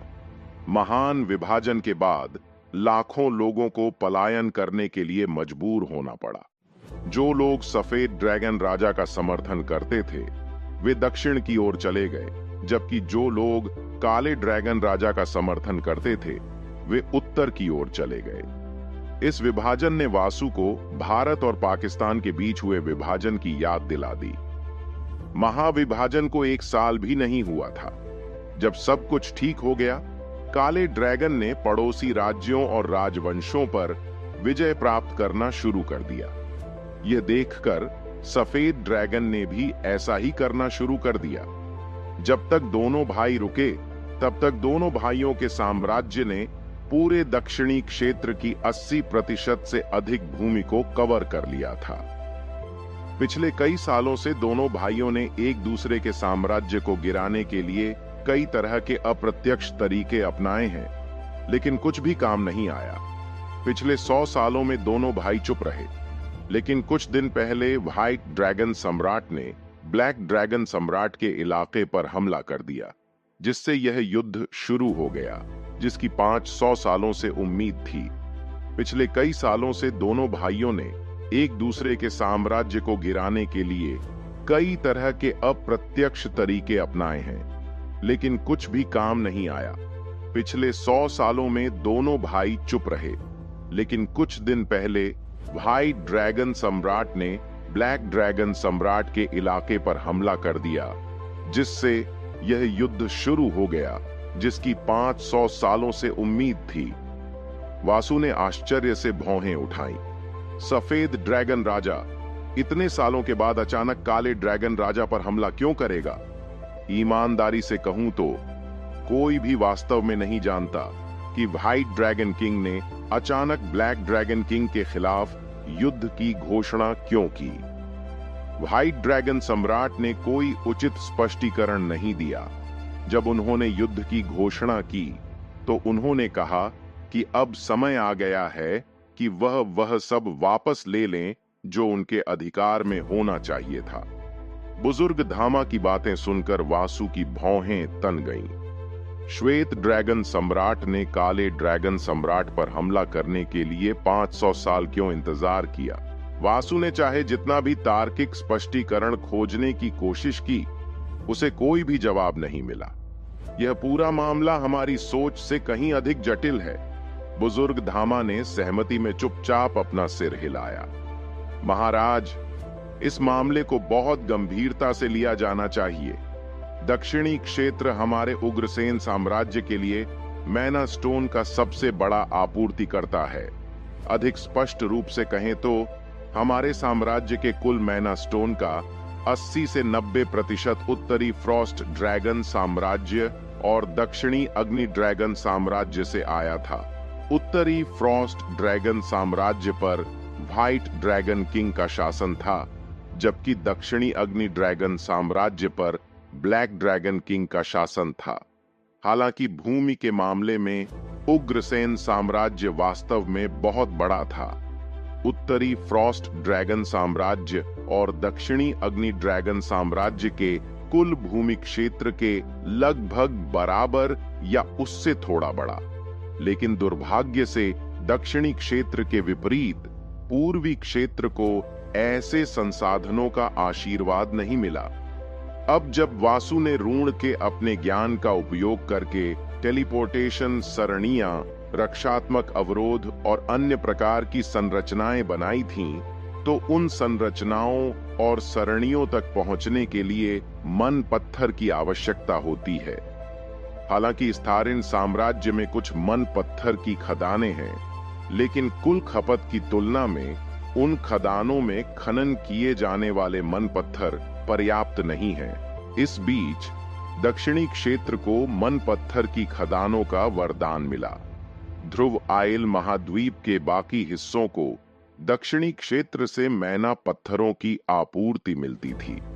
यह कहना गलत नहीं होगा कि उत्तरी फ्रॉस्ट ड्रैगन साम्राज्य और दक्षिणी अग्नि ड्रैगन साम्राज्य के इतने समृद्ध और शक्तिशाली होने का एक कारण यह है कि दोनों साम्राज्यों के पास सभी मैना खानों का लगभग 80 से 90% हिस्सा है। दोनों साम्राज्यों द्वारा मैना पत्थरों को बेचकर अर्जित सारा पैसा उनकी सेना और उनके शहरों के विकास पर खर्च किया जाता है। महाराज, अब दोनों साम्राज्य शक्तिशाली सहयोगियों की तलाश कर रहे हैं। उग्रसेन साम्राज्य के हालिया उदय ने बहुत ध्यान आकर्षित किया है। हम ऐसी स्थिति में हैं जहां तटस्थ रहने का विकल्प हमारे लिए उपलब्ध नहीं है। अगर हम कहते हैं कि हम तटस्थ रुख अपना रहे हैं, तो मुझे 100% यकीन है कि दोनों साम्राज्य उग्रसेन साम्राज्य को सभी मैना पत्थर की आपूर्ति अस्थायी रूप से बंद कर देंगे। साथ ही मुझे यकीन है कि उत्तरी फ्रॉस्ट ड्रैगन साम्राज्य और दक्षिणी अग्नि ड्रैगन साम्राज्य दोनों ही ध्रुव आइल महाद्वीप के अन्य शक्तिशाली साम्राज्यों से मदद मांगेंगे। जो लोग तटस्थ रहने का विकल्प चुनते हैं, उन्हें कोई भी मैना स्टोन नहीं बेचा जाएगा जिससे उन साम्राज्यों की सुरक्षा खतरे में पड़ जाएगी। इसलिए उस स्थिति में उग्रसेन साम्राज्य और वे साम्राज्य जिन्होंने तटस्थ रहने का निर्णय लिया है, उनके पास मैना स्टोन के दूसरे स्रोत की तलाश करने के अलावा कोई विकल्प नहीं होगा। यह सुनिश्चित करते हुए कि वासु और अन्य लोग बुजुर्ग धामा की बात समझ रहे हैं, बूढ़ा बटलर ध्रुव आइल महाद्वीप का नक्शा निकालने के लिए रुका। बुजुर्ग धामा ने ध्रुव आइल महाद्वीप का नक्शा दिखाया। यदि दक्षिणी क्षेत्र में मान पत्थरों की बिक्री बंद हो जाती है, तो हमें अन्य महाद्वीपों में दूसरे स्रोत की तलाश करनी होगी। उस स्थिति में विक्रेता मान पत्थरों की कीमत बढ़ाने के लिए इस पूरी स्थिति का लाभ उठाएगा। अंत में हम और तटस्थ रुख अपनाने वाले साम्राज्यों के पास अपने साम्राज्य की सुरक्षा सुनिश्चित करने के लिए उच्च कीमत पर मान पत्थर खरीदने के अलावा कोई विकल्प नहीं होगा। यहीं से हमारी मुख्य समस्या शुरू होती है। हम किस समस्या की बात कर रहे हैं? कीमिया की देवी ने उत्सुकता से पूछा। 100 से अधिक वर्षों से अधिक समय से अस्तित्व में रहे अन्य साम्राज्यों के विपरीत हमारा उग्रसेन साम्राज्य हाल ही में 5वीं श्रेणी का पावर हाउस बन गया है। हमारी लगभग सारी आय नए जोड़े गए उग्रसेन क्षेत्रों को विकसित करने में निवेश की गई थी, विशेष रूप से उत्तरी और उत्तर पश्चिमी क्षेत्र। हमारे लिए अधिक कीमत पर मैना स्टोन खरीदना संभव नहीं है। तब अवनी और मुदित को अपनी समस्या का एहसास हुआ। ऐसी स्थिति में हमारे पास युद्ध में शामिल होने के अलावा कोई विकल्प नहीं है। लोमड़ी रानी मुदित ने गुस्से में अपनी मुट्ठियां कस लीं। उत्तरी फ्रॉस्ट ड्रैगन साम्राज्य और दक्षिणी अग्नि ड्रैगन साम्राज्य स्पष्ट रूप से मैना पत्थरों पर अपने एकाधिकार का उपयोग उन साम्राज्यों को नियंत्रित करने के लिए कर रहे थे जो उनके मैना पत्थरों पर बहुत अधिक निर्भर थे। यह जरूरी नहीं कि सच हो। वर्तमान स्थिति में हमारे पास कुछ अन्य विकल्प भी हैं। सबको अपनी ओर देखते देख वासु ने थोड़ा समझाने का फैसला किया। वेस्टनिया महाद्वीप की मेरी यात्रा सिर्फ एक छुट्टी नहीं थी। वासु ने ये शब्द खास तौर पर अवनी के लिए कहे थे। हालांकि देवी ने कोई ईर्ष्या नहीं दिखाई, लेकिन वासु जानता था कि अवनी अंदर ही अंदर ईर्ष्या कर रही थी कि वह एलिसिया के साथ वेस्टनिया गया था। किसी घटना के कारण वर्तमान में मेरे स्टोरेज रिंग में आधा टन मैना स्टोन है। बुजुर्ग धामा, अवनी और मुदित ने चौंक कर वासु को देखते हुए अपनी आंखें चौड़ी कर लीं। वासु के साथ ऐसी कौन सी घटना हुई थी जिससे उसे आधा टन मैना स्टोन मिला? सभी ने मन ही मन सोचा, महाराज, आधे टन मैना स्टोन के साथ हमें अगले 2 से 3 सालों तक मैना स्टोन खरीदने की चिंता नहीं करनी पड़ेगी। बुजुर्ग धामा मुस्कुराए बिना नहीं रह सका। कई दिनों से बुजुर्ग धामा को उग्रसेन साम्राज्य के मैना स्टोन स्टोरेज का समाधान खोजने में सिर दर्द हो रहा था। वासु ने अभी अभी अपनी सबसे बड़ी चिंता का समाधान किया है। भले ही मेरे पास आधा टन मैना स्टोन न हो, फिर भी हम एलिसिया की मदद से सस्ते दामों पर मैना स्टोन खरीद सकते हैं। यह देखते हुए कि इस सप्ताह में एलिसिया और वासु कितने करीब आ गए थे, वासु को यकीन था कि इस तारिन साम्राज्य के कठिन समय में वह उसकी मदद करेगी। एलिसिया के बारे में बात करते हुए वासु को उसकी भावनाओं पर प्रतिक्रिया न देने के कारण थोड़ा दोषी महसूस हुआ। दक्षिणी क्षेत्र की वर्तमान स्थिति क्या है? इस समय पूरा दक्षिणी क्षेत्र 2 भागों में विभाजित है। हर एक राज्य और राजवंश को एक पक्ष चुनने के लिए मजबूर किया गया था। इसका मतलब है कि पूरा दक्षिणी क्षेत्र इस युद्ध में शामिल है। लगभग 3 दिन पहले उत्तरी फ्रॉस्ट ड्रैगन साम्राज्य के सैनिकों ने दक्षिणी अग्नि ड्रैगन साम्राज्य के एक छोटे से शहर पर हमला किया। उत्तरी फ्रॉस्ट ड्रैगन साम्राज्य के सैनिक यहीं नहीं रुके, उन्होंने 2 और शहरों पर हमला किया। उत्तरी फ्रॉस्ट ड्रैगन साम्राज्य के हमले के जवाब में दक्षिणी अग्नि ड्रैगन साम्राज्य ने उत्तरी फ्रॉस्ट ड्रैगन साम्राज्य के सहयोगी राज्य पर हमला किया। आखिरी बात जो मैंने अपने जासूसों से सुनी है वह यह है कि उत्तरी फ्रॉस्ट ड्रैगन साम्राज्य और दक्षिणी अग्नि ड्रैगन साम्राज्य दोनों अपने सहयोगियों को बुलाने के लिए अपने संबंधों का उपयोग कर रहे हैं। ऐसा लगता है कि दोनों साम्राज्य आमने सामने की लड़ाई की तैयारी कर रहे हैं। वास्तव में मैंने अपने पिता से जो सुना है उससे ऐसा लगता है कि उत्तरी फ्रॉस्ट ड्रैगन साम्राज्य और दक्षिणी अग्नि ड्रैगन साम्राज्य दोनों ने इको डोमिनियन साम्राज्य से मदद मांगी है। कुछ ही घंटे पहले अवनी को अपने पिता से यह खबर मिली। एडम ने यह खबर वासु को भेजी थी, यह पूरी तरह जानते हुए कि स्टारिन साम्राज्य को इस युद्ध में उतरने के लिए मजबूर किया जा सकता है। सचमुच सम्राट की प्रतिक्रिया क्या थी? सम्राट ने अभी तक अपना जवाब नहीं भेजा है, लेकिन मेरे पिता के अनुसार सम्राट बहाना बनाकर इस युद्ध में शामिल न होने की योजना बना रहा है। गॉब्लिन आक्रमण ने मेरे साम्राज्य की सैन्य शक्ति को नुकसान पहुंचाया है। अभी इको डोमिनियन साम्राज्य किसी की मदद नहीं कर सकता। मुझे यकीन है कि सम्राट जवाब में यही कहने वाला है। अपनी पिछली बातचीत से वासु जानता था कि इको डोमिनियन सम्राट केवल अपने लाभ की परवाह करता है और इस युद्ध में शामिल होने से उसे कुछ भी हासिल नहीं होगा। महाराज, इस स्थिति में आप क्या करने की योजना बना रहे हैं? बुजुर्ग धामा ने पूछा।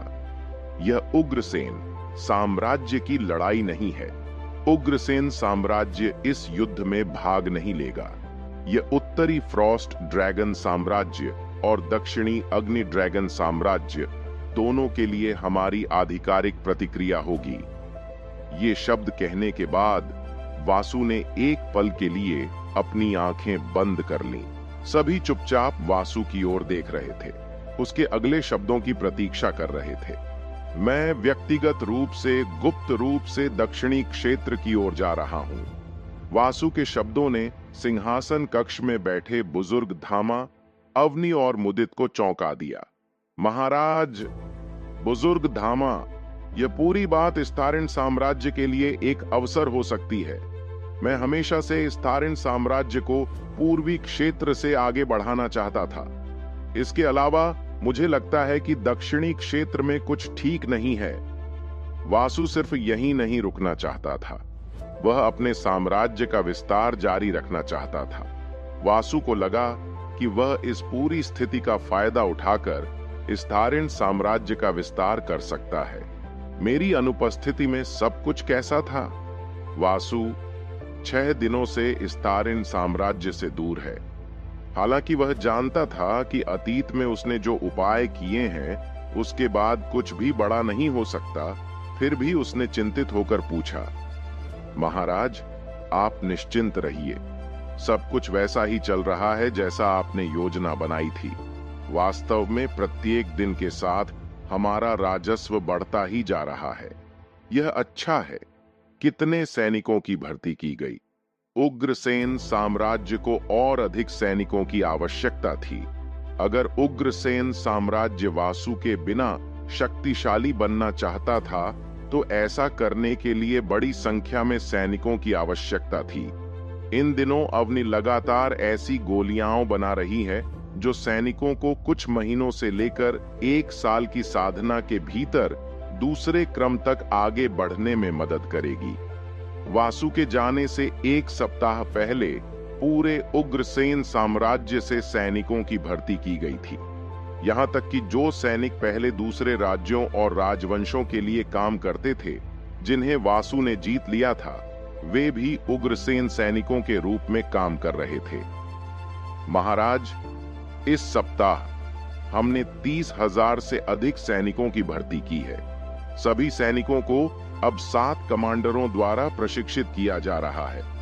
प्रशिक्षण मैदान के विस्तार की योजना के बारे में क्या कहेंगे? सब कुछ योजना के अनुसार चल रहा है। पृथ्वी के जादूगर जल्द से जल्द प्रशिक्षण मैदान का विस्तार करने के लिए काम कर रहे हैं, जिससे हम एक ही समय में अधिक सैनिकों को प्रशिक्षित कर सकेंगे। जब मैं दूर था तो क्या किसी ने मुझे ढूंढने की कोशिश की? वासु को अंदर ही अंदर डर लग रहा था कि ब्लैक टॉम्ब लीग के बाहरी सदस्य भी उस पर नजर रख रहे हैं। ब्लैक टॉम्ब लीग ने अपने फायदे के लिए पूरे ईथर साम्राज्य को किस तरह से हेरफेर किया, यह देखने के बाद वासु की नजर में ब्लैक टॉम्ब लीग एक ऐसा खतरा है जिसे बिल्कुल भी हल्के में नहीं लिया जा सकता। जबकि यह सच था कि इस महल में काम करने वाले हर नौकर और हर शाही अधिकारी को एक अनुबंध के तहत रखा गया था, जिसके तहत उन्हें चुप रहना था। वासु नौकर और शाही अधिकारी के मुंह से निकलने वाली सूचनाओं के प्रवाह को नियंत्रित नहीं कर सकता था। कुछ नौकर और शाही अधिकारी महल में होने वाली बातों को बिना यह जाने भी कह सकते हैं कि वे दुश्मन को बहुमूल्य जानकारी लीक कर रहे हैं। नहीं महाराज, जैसा कि आपने आदेश दिया है, हमने सभी को बता दिया है कि आप एकांतवास में चले गए हैं। बुजुर्ग धामा की बातें सुनकर वासु कड़वी मुस्कान के साथ मुस्कुराया। यह देखते हुए कि ब्लैक टॉम लीग के बाहरी सदस्य हर जगह फैले हुए थे और उनकी हालिया योजना में उसका हस्तक्षेप, अब तक ब्लैक टॉम लीग के मुख्य सदस्यों को वासु और उसकी अलग-अलग पहचानों के बारे में पहले से ही पता चल गया होगा। ऐसा नहीं था कि वासु अपनी पहचान छिपाने की कोशिश कर रहा था। पहले वह कमजोर होने के कारण सतर्क हो सकता था, लेकिन अब वह डरता नहीं था। एशले से लड़ने के बाद वासु ने पीक 5वें क्रम को नीचे गिराने का आत्मविश्वास हासिल कर लिया था। अगर दुश्मन कई पीक 5वें क्रम के साधकों को भेजता है तो पूरी कहानी बदल सकती है। अच्छा काम। वैसे हाई हार्बर पोर्ट शहर में हालात कैसे हैं? इस तरह मीटिंग 2 घंटे और चली। अवनी और मुदित को इन 2 घंटों में बहुत बोरियत महसूस हुई। दोनों लड़कियों का राजनीति से कोई लेना देना नहीं था। वासु और बुजुर्ग धामा की 20 मिनट तक बातचीत सुनने के बाद मुदित यह कहकर चली गई कि वह रंगरूटों की ट्रेनिंग देखने जा रही है। अवनी अकेली रह गई। धन की देवी के पास करने को कुछ नहीं था, इसलिए उसने किताब पढ़ने का फैसला किया। करीब 2 घंटे बाद बुजुर्ग धामा ने झुककर मीटिंग खत्म की और सिंहासन कक्ष से बाहर निकल गया, क्योंकि उसे पता था कि मीटिंग बाद में भी हो सकती है। अब उसे वासु और अवनी को कुछ समय अकेले में देने की जरूरत थी। बुजुर्ग धामा के चले जाने के बाद पूरा सिंहासन शांत हो गया। अगले 5 मिनट तक सिंहासन कक्ष में कोई शब्द सुनाई नहीं दिया। लंबे मौन को सहन न कर पाने के कारण अवनी ने पढ़ना बंद कर दिया। किताब बंद करने के बाद देवी ने अपना सिर उठाया और पाया कि वासु अपनी दाहिनी हथेली पर अपना चेहरा टिकाए हुए उसे घूर रहा था। क्या? वासु को इतनी लगन से देखते देख अवनी के गाल थोड़े लाल हो गए। उसकी धड़कनें बढ़ गईं। यह आश्चर्यजनक लग सकता है, लेकिन भले ही वासु और उसने कई बार किस किया हो, लेकिन ऐसे समय में अवनी हमेशा थोड़ी शर्मिंदा महसूस करती है। उसे लगता है कि वह फिर से वासु के प्यार में पड़ गई है। बेशक सुंडेरे देवी कभी भी इसे स्वीकार नहीं करेगी। क्या देख रहे हो? सुंडेरे देवी ऐसी लग रही थी जैसे किसी बिल्ली की दुम पर पैर रखा हो। वह इतनी भयंकर लग रही थी मानो किसी भी समय वासु पर झपटने के लिए तैयार हो। यह देखकर वासु ने जवाब देने से पहले हंसते हुए कहा, कुछ नहीं, मैं तो बस अपने बच्चों की होने वाली मां का चेहरा देख रहा था। राजकुमारी ने अपनी बाहें अपनी छाती के नीचे मोड़ लीं और फिर नाक से बोली, ये राजकुमारी कभी भी तुम्हारे बच्चे पैदा नहीं करेगी। वासु ने मासूमियत से अवनी की ओर देखा और पूछा, क्यों? अभी कुछ घंटे पहले जब मैंने बच्चे पैदा करने की बात की थी तो तुम शर्मा रही थी। चलो कम से कम 100 बच्चे पैदा करें। वासु की बातें सुनकर देवी ने चौंक कर अपनी आंखें चौड़ी कर लीं। क्या तुम पागल हो? ऐसा कोई तरीका नहीं है। मैं 100 बच्चे पैदा करूंगी। मैं 2200 साल तक गर्भवती नहीं रहना चाहती। इस तथ्य को नजरअंदाज करते हुए कि एक दिव्य ड्रैगन के लिए मादा साथी को गर्भवती करना कितना मुश्किल था। ड्रैगन बच्चे को जन्म देने में 22 महीने लगते हैं। अगर वासु वास्तव में 100 बच्चे चाहता था तो अवनी को 2200 साल तक गर्भवती रहना होगा। अवनी 2200 साल तक गर्भवती नहीं रहना चाहती थी। अवनी को पूरा भरोसा था कि भविष्य में वह 5वें क्रम या शायद 6ठे क्रम या 7वें क्रम तक पहुंच जाएगी। 5वें क्रम का साधक लगभग अनगिनत वर्षों तक जीवित रह सकता है, जबकि 7वें क्रम के साधक व्यावहारिक रूप से अमर थे। भले ही अवनी इतने लंबे समय तक जीवित रह सकती हैं, लेकिन 2200 वर्षों तक गर्भवती रहने का विचार उसके अपने विचार में बहुत पागलपन भरा था। शायद ये शब्द किसी 7वीं श्रेणी के साधक के लिए पागलपन भरे न हो, जो 1 लाख साल या 10 लाख साल तक जीवित रहा हो। लेकिन अवनी, जो सिर्फ 19 साल की थी, के लिए गर्भवती रहते हुए 2200 साल बिताना पागलपन से कम नहीं था। मेरी प्यारी पत्नी, मेरा भविष्य का दृष्टिकोण एक दीर्घकालिक योजना है। वासु की बातें सुनकर अवनी ने अपनी आंखें घुमाई। हम अभी की सिंह से आगे नहीं बढ़े हैं और तुम बच्चे पैदा करने के बारे में सोच रही हो। अगले ही पल वासु अवनी की प्रतिक्रिया से पहले ही गायब हो गया। अवनी ने जैसे ही अपनी बात खत्म की और वासु के जवाब का इंतजार किया, उसे अचानक लगा कि उसका शरीर ऊपर उठ रहा है। इससे पहले कि वह समझ पाती कि क्या हो रहा है, अवनी वासु की गोद में बैठी हुई थी और उसका सामना कर रही थी। देवी का चेहरा लाल हो गया जब उसने खुद को वासु की गोद में बैठे हुए उसके चेहरे को देखते हुए पाया। उन लाल आंखों को अपनी ओर घूरते हुए देखकर देवी के गाल लाल हो गए। अतीत की अवनी के लिए यह सोचना असंभव है कि एक दिन वह और उसका मंगेतर, जो किसी काम का नहीं था, इतनी दूर तक आएंगे और इतने करीब आएंगे। मुझे जाने दो, अवनी ने कमजोर स्वर में कहा जब उसने महसूस किया कि वासु की बाहें उसकी कमर को पकड़ रही हैं। तुमने क्या कहा? वासु ने मुस्कुराते हुए पूछा। उसे अवनी को चिढ़ाना बहुत पसंद था। अवनी ने अपना यह रूप सिर्फ वासु को ही दिखाया था। वासु ने बोलते हुए कहा कि उसे उसकी कोमल छाती का एहसास अच्छा लग रहा था, जो उसकी छाती से चिपकी हुई थी। उसका पूरा शरीर कोमल और खुशबू से भरा हुआ था, जिससे उसे नशा सा हो रहा था। उसकी कमर पतली और मुलायम थी। अवनी के जवाब देने से पहले ही वासु ने अपना चेहरा उसके करीब ला दिया। उन दोनों के चेहरे एक दूसरे को छूने से बस कुछ इंच की दूरी पर थे। अवनी, मैं तुमसे प्यार करता हूं। देवी का दिल लगभग पिघल गया। कौन सी लड़की अपने प्यार करने वाले व्यक्ति से ये 3 शब्द सुनकर भावुक नहीं होगी? मैं तुमसे प्यार नहीं करती। देवी ने थोड़ा संघर्ष किया। अंत में वह वासु से यही कह सकी।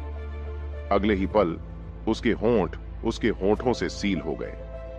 बिना यह महसूस किए कि अवनी ने बेहतर स्थिति के लिए अपनी बाहें उसकी गर्दन के चारों ओर लपेट लीं, जबकि उसके मजबूत हाथों ने उसकी पतली और मुलायम कमर को थाम लिया। दोनों की जीभें एक दूसरे से लड़ रही थीं और लार का आदान प्रदान कर रही थीं, जिसका स्वाद उन्हें बहुत मीठा लग रहा था। वे दोनों अपनी अपनी दुनिया में खोई हुई थीं। चुंबन काफी समय तक चलता रहा। करीब 20 मिनट के बाद अवनी अपनी सांस रोक नहीं पाई। हल्के से धक्का देने पर दोनों रुक गए। जब दोनों अलग हुए, तब भी लार की एक डोरी दोनों की जीभों से जुड़ी हुई थी। हफ हफ। देवी को अपनी छाती पर अपना चेहरा टिकाए हुए हांफते हुए देखकर वासु अपने होठों को चाटने से खुद को रोक नहीं सका। वासु और चाहता था।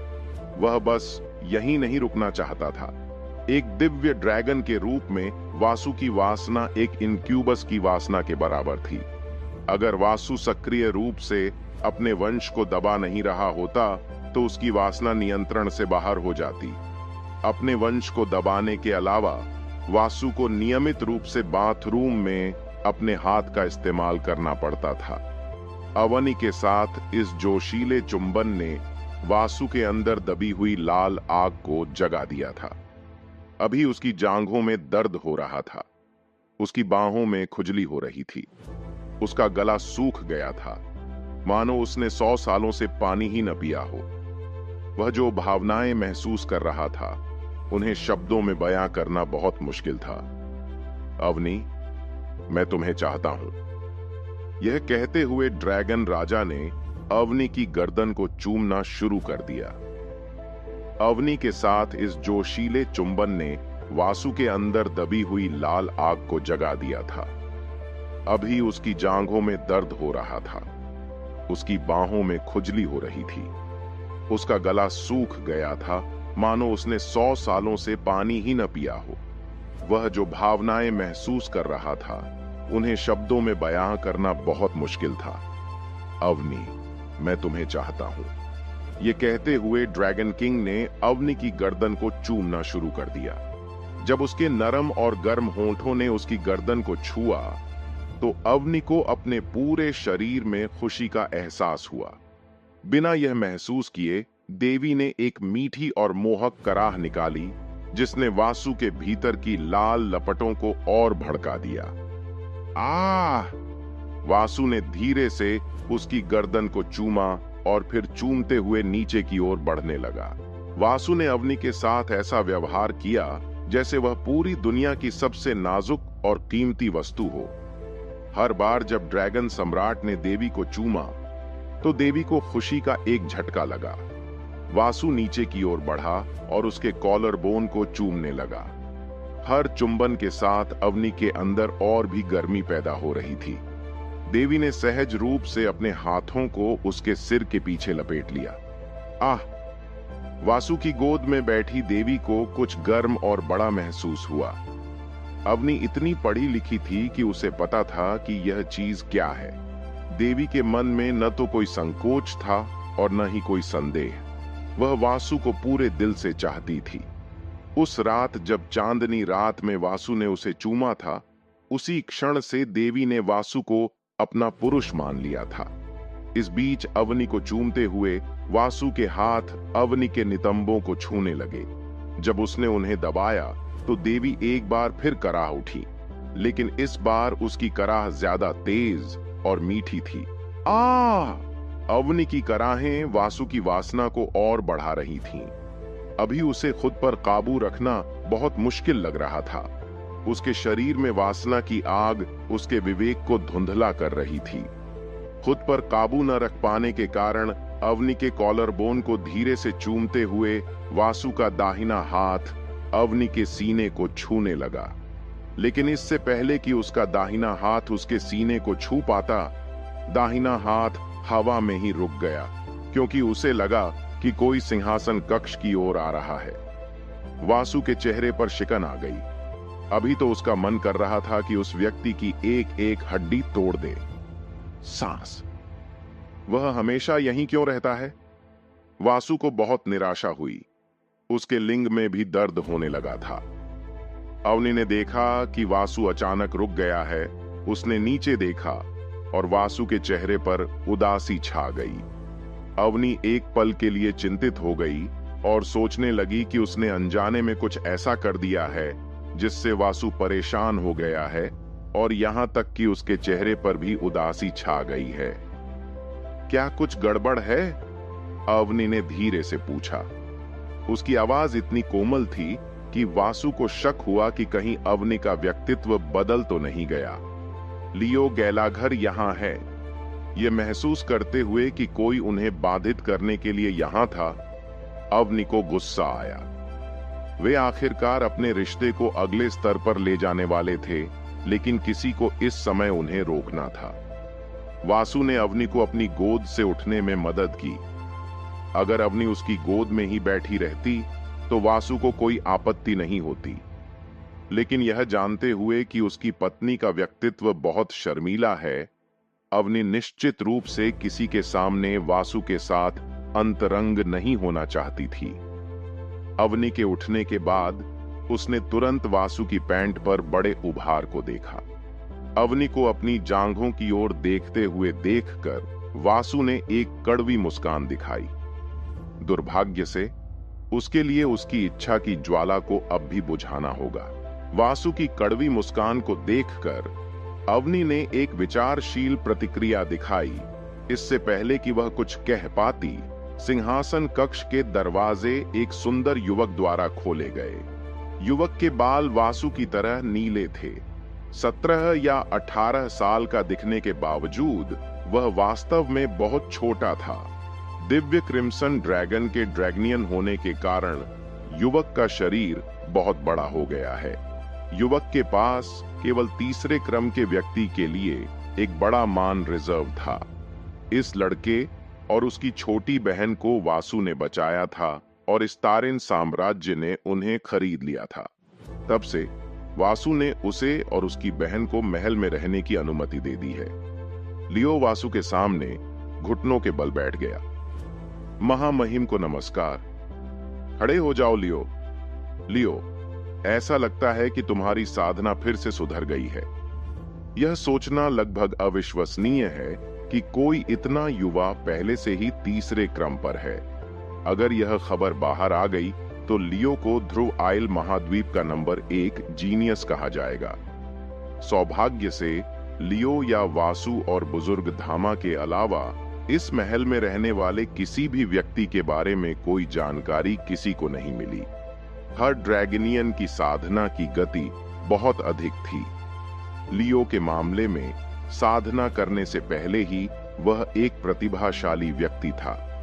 जब वह ड्रैगनियन बन गया तो उसकी साधना की गति और बढ़ गई। लियो सबसे तेजी से बढ़ने वाले ड्रैगनियन में से एक था। इसमें कोई संदेह नहीं है कि कुछ सालों में या शायद उससे भी पहले लियो 5वें क्रम का पावर हाउस बन सकता है। हाँ, उन गोलियों का शुक्रिया जो बड़ी बहन अवनी ने मुझे दी। वासु ने अपनी आंखों के कोने से अवनी को देखा और फिर लियो को देखा। यह आश्चर्यजनक था। वासु को याद था कि लियो अपनी बहन को छोड़कर सभी के प्रति बहुत ठंडा था, लेकिन अब लियो अवनी के प्रति गर्मजोशी से पेश आ रहा था। वह अवनी को धन्यवाद भी दे रहा था। इससे वासु को आश्चर्य हुआ कि इन 6 दिनों में ऐसा क्या हुआ जिसने लियो को इतना बदल दिया। तो क्या हुआ? क्या तुम्हें कुछ चाहिए? मैं वास्तविक लड़ाई का अनुभव प्राप्त करना चाहता हूं, इसीलिए मैं सोच रहा था कि क्या मैं कुछ समय के लिए बड़े भाई दयानंद के साथ काम कर सकता हूं। वासु ने कभी भी लियो को असली लड़ाई का अनुभव करने के लिए बाहर नहीं भेजा। इस पूरे समय लियो अपनी ताकत का निर्माण कर रहा है, वह साधना कर रहा है। लेकिन अगर उसे लड़ाई का अनुभव नहीं मिलता, अगर वह अपनी पूरी शक्तियों का उपयोग करना नहीं सीखता और अपनी क्षमताओं को नहीं जानता, तो भले ही लियो भविष्य में 5वें क्रम का साधक बन जाए, उसके पास कोई असली ताकत नहीं होगी। वासु इस तथ्य को भूल गया था क्योंकि वह बहुत व्यस्त था। पिछले कुछ महीनों में वासु को सांस लेने का भी समय नहीं मिल पाया।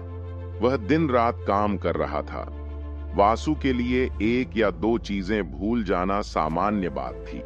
हर महीने 6 जनरलों को स्थारिन साम्राज्य से डाकू समूहों या अपराधियों को खत्म करने के लिए साम्राज्य के विभिन्न हिस्सों में भेजा जाता है, जबकि छाया संरक्षक, यथार्थ और उसका पूरा दल उन डाकुओं या ठगों के बारे में जानकारी खोजने पर काम करता है। यह नई प्रणाली हाल ही में शुरू की गई थी। यह विधि 7 डिवीजन के कप्तानों को नए रंग रूटों को बाहर निकालने की अनुमति देती है ताकि वे अनुभव प्राप्त कर सकें जो उनके भविष्य के विकास के लिए आवश्यक है। दयानंद के साथ क्यों जाना? मेरा मतलब है कि वह और उसका पूरा डिवीजन तीरंदाजों से भरा है और आप तीरंदाज नहीं हैं। हेनरी या एलेनोर के साथ क्यों नहीं जाते? वासु ने उत्सुकता से पूछा। Listen to this audiobook, The Rise of the Celestial Emperor and His 7 Brides, only on the AS Novel Boy YouTube channel. Let's continue. है। साथ ही मैं यह भी देखना चाहता हूं कि युद्ध के मैदान में तीरंदाज क्या करते हैं। लियो के कारण इतने आश्वस्त करने वाले नहीं थे। सच तो यह है कि लियो की बहन क्लारा तीरंदाज बनना चाहती है। लियो आर्चर के बारे में और अधिक जानना चाहता है ताकि वह अपनी छोटी बहन को सिखा सके। वासु को अब समझ में आ गया कि लियो दयानंद के साथ काम करने के लिए क्यों तैयार था। अगर ऐसा है तो आप दयानंद के पास जा सकते हैं। मैं दयानंद से कहूंगा कि जब उसके पास समय हो तो वह आपको तीरंदाजी की मूल बातें भी सिखाए। आपकी छोटी बहन की बात करें तो आजकल वह कैसी है? उसे देखे हुए 1 या 2 हफ्ते हो गए हैं। महामहिम से पूछने के लिए धन्यवाद। मेरी बहन अच्छी तरह से काम कर रही है। अपनी छोटी बहन के बारे में बात करते समय लियो ने वास्तव में खुश चेहरा दिखाया। ऐसा लग रहा था जैसे हर बार जब वह अपनी बहन के बारे में बात करता है तो उसके चेहरे पर जमी बर्फ पिघल जाती है। लियो, मुझे पता है कि तुम में धनुष चलाने की बहुत प्रतिभा नहीं है। मैं क्लारा को तीरंदाजी सिखाने के लिए एक निजी प्रशिक्षक क्यों नहीं रख लेता, या दयानंद जब खाली हो तो क्लारा को तीरंदाजी सिखा सकता है। भले ही तुम मूल बातें सीखने में कामयाब हो जाओ। लेकिन तुम्हारे पास किसी और को सिखाने के लिए पर्याप्त योग्यता नहीं होगी, क्योंकि तुम धनुष चलाने में माहिर नहीं हो, जिसका मतलब है कि तुम गलतियां करोगे जो तुम्हारी बहन को भी मिल सकती हैं। क्लारा के लिए गुरु से तीरंदाजी सीखना बेहतर होगा। लियो ने वासु के सुझाव पर सहमति जताने से पहले एक पल के लिए हिचकिचाहट दिखाई। ठीक है, मैं दयानंद से कहूंगा कि वह अपने विभाग से अपने सबसे अच्छे तीरंदाजों में से एक को क्लारा को सिखाने के लिए भेजे। उसके बाद वासु ने लियो से कुछ और सवाल पूछे, जिनका उसने बहुत ही संक्षिप्त शब्दों में जवाब दिया। वासु ने लियो को और नहीं पकड़ा। लियो के जाने के बाद वासु अवनी की ओर मुड़ा। लियो इतना कैसे बदल गया? वास्तव में उसकी छोटी बहन ही उसके ठंडे दिल को खोलने की कुंजी है। उसे कुछ और समय दें। मुझे यकीन है कि जल्द ही वह मुस्कुराना शुरू कर देगा। बड़ा भाई होने के नाते लियो को बहुत पहले परिपक्व होने के लिए मजबूर होना पड़ा। अगर मैं या तुम उसकी स्थिति में होते तो तुम भी उसके जैसे होते, या शायद उससे भी बदतर। वह ताकत के बारे में इतना भावुक इसलिए है क्योंकि वह अपनी बहन की रक्षा करना चाहता है। सांस। वासु समझ गया कि अवनी क्या कहना चाह रही थी। वासु बस यही चाहता है कि लियो सत्ता की चाह में खुद को न खो दे। आपको क्या लगता है कि युद्ध कौन जीतेगा? मैं उत्तरी फ्रॉस्ट ड्रैगन साम्राज्य पर दांव लगाऊंगा। भाई, अगर दक्षिणी अग्नि ड्रैगन साम्राज्य के किसी भी सैनिक या नागरिक ने जो आपने अभी कहा है उसे सुना, तो आपको सार्वजनिक रूप से पीटा जाएगा और फिर मार दिया जाएगा।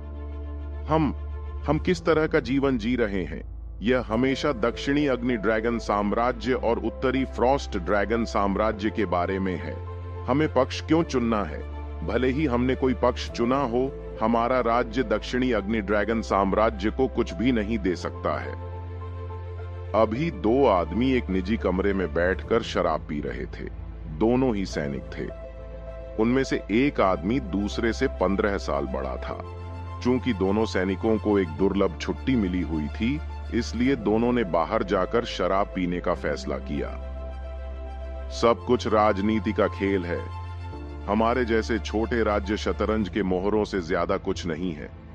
हमारे लिए यह या तो करो या मरो वाली स्थिति थी। दक्षिणी अग्नि ड्रैगन साम्राज्य के सम्राट ब्लैक ड्रैगन किंग ने व्यक्तिगत रूप से हमारे राजा को धमकी दी है। अगर हमारा राज्य दक्षिणी अग्नि ड्रैगन साम्राज्य का समर्थन नहीं करता, तो सम्राट व्यक्तिगत रूप से इस पूरे राज्य को नष्ट कर देगा। टकराना। युवा सैनिक ने गुस्से में अपनी दाहिनी मुट्ठी से कांच की बोतल तोड़ दी। युवा सैनिक बहुत गुस्से में और क्रोधित दिख रहा था। लेकिन क्यों? अगर हमारा छोटा सा राज्य इस युद्ध में दक्षिणी अग्नि ड्रैगन साम्राज्य में शामिल हो भी जाए तो क्या फर्क पड़ेगा? हमारी सेना बहुत कमजोर है। हमारे पास सिर्फ 9000 सैनिक हैं। इस राज्य का सबसे शक्तिशाली व्यक्ति एक शीर्ष 3 क्रम साधक है। दक्षिणी अग्नि ड्रैगन साम्राज्य के लिए हमारी सेना व्यावहारिक रूप से किसी काम की नहीं है।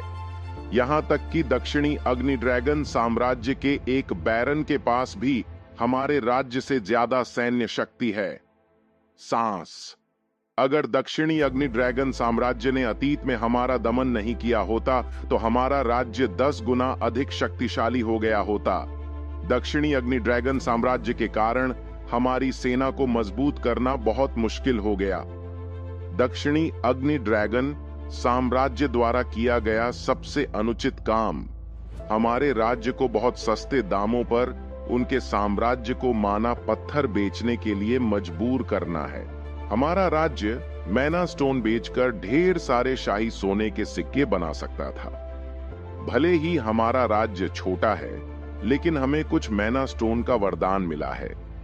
उन सारे पैसों से हम अब तक 4 स्तरीय राज्य बन सकते थे, लेकिन इन सभी संसाधनों का इस्तेमाल दक्षिणी अग्नि ड्रैगन साम्राज्य द्वारा अपनी जेबें भरने के लिए किया जा रहा था, जबकि इस राज्य के लोग भूख और गरीबी से पीड़ित थे और ठंडी सड़कों पर मर रहे थे। यह पहली बार नहीं है कि दक्षिणी अग्नि ड्रैगन साम्राज्य ने ऐसा कुछ किया है। अनगिनत वर्षों से दक्षिणी अग्नि ड्रैगन साम्राज्य और उत्तरी फ्रॉस्ट ड्रैगन साम्राज्य उन राज्यों और राजवंशों का दमन करते रहे हैं जो उनकी सीमाओं के पास स्थित थे। दोनों ड्रैगन भाई अन्य राज्यों और राजवंशों के संसाधनों का दोहन करते रहे हैं। इस युद्ध का दक्षिणी अग्नि ड्रैगन साम्राज्य और उत्तरी फ्रॉस्ट ड्रैगन साम्राज्य के अलावा किसी अन्य राज्य से कोई लेना देना नहीं है। फिर भी दोनों स्वार्थी भाइयों ने युद्ध में लाभ प्राप्त करने के लिए पूरे दक्षिणी क्षेत्र को विभाजित कर दिया। बड़े भाई, राजा इतना शांत क्यों रह रहा है और दक्षिणी अग्नि ड्रैगन साम्राज्य की धौंस क्यों सहन कर रहा है, जिससे इस राज्य के लोगों को बहुत कष्ट उठाना पड़ रहा है? हमारे पास सहने के अलावा कोई और विकल्प नहीं है। कई शताब्दियों तक इस राज्य को दक्षिणी अग्नि ड्रैगन साम्राज्य द्वारा धमकाया गया था। यह तब तक ऐसे ही चलता रहेगा जब तक कि एक दिन दक्षिणी अग्नि ड्रैगन साम्राज्य का पतन न हो जाए, जो कि असंभव है क्योंकि साम्राज्य बहुत शक्तिशाली है। क्या होगा यदि उत्तरी फ्रॉस्ट ड्रैगन साम्राज्य का सम्राट दक्षिणी अग्नि ड्रैगन साम्राज्य और सम्राट को हरा दे? अगर ऐसा हुआ तो पूरा दक्षिणी अग्नि ड्रैगन साम्राज्य श्वेत ड्रैगन साम्राज्य द्वारा हड़प लिया जाएगा। मैंने जो सुना है उसके अनुसार श्वेत ड्रैगन सम्राट भी बिल्कुल दयालु नहीं है, जबकि उसके साम्राज्य के लोग विश्वास करते हैं और यहां तक कि उसकी पूजा भी करते हैं जैसे कि श्वेत ड्रैगन सम्राट कोई भगवान है। केवल उत्तरी ठंड ड्रैगन साम्राज्य के बाहर रहने वाले लोग ही श्वेत ड्रैगन राजा के व्यक्तित्व को जानते थे। श्वेत ड्रैगन राजा हमारे साथ वैसा ही व्यवहार करेगा जैसा कि काला ड्रैगन राजा करता है। उसी समय स्काई लाइन किंगडम के महल में एक बैठक कक्ष में दो लोग बैठे थे। बैठक कक्ष में बैठे लोगों में से एक लंबे नीले बाल और आकर्षक लाल आंखों वाला एक युवक था।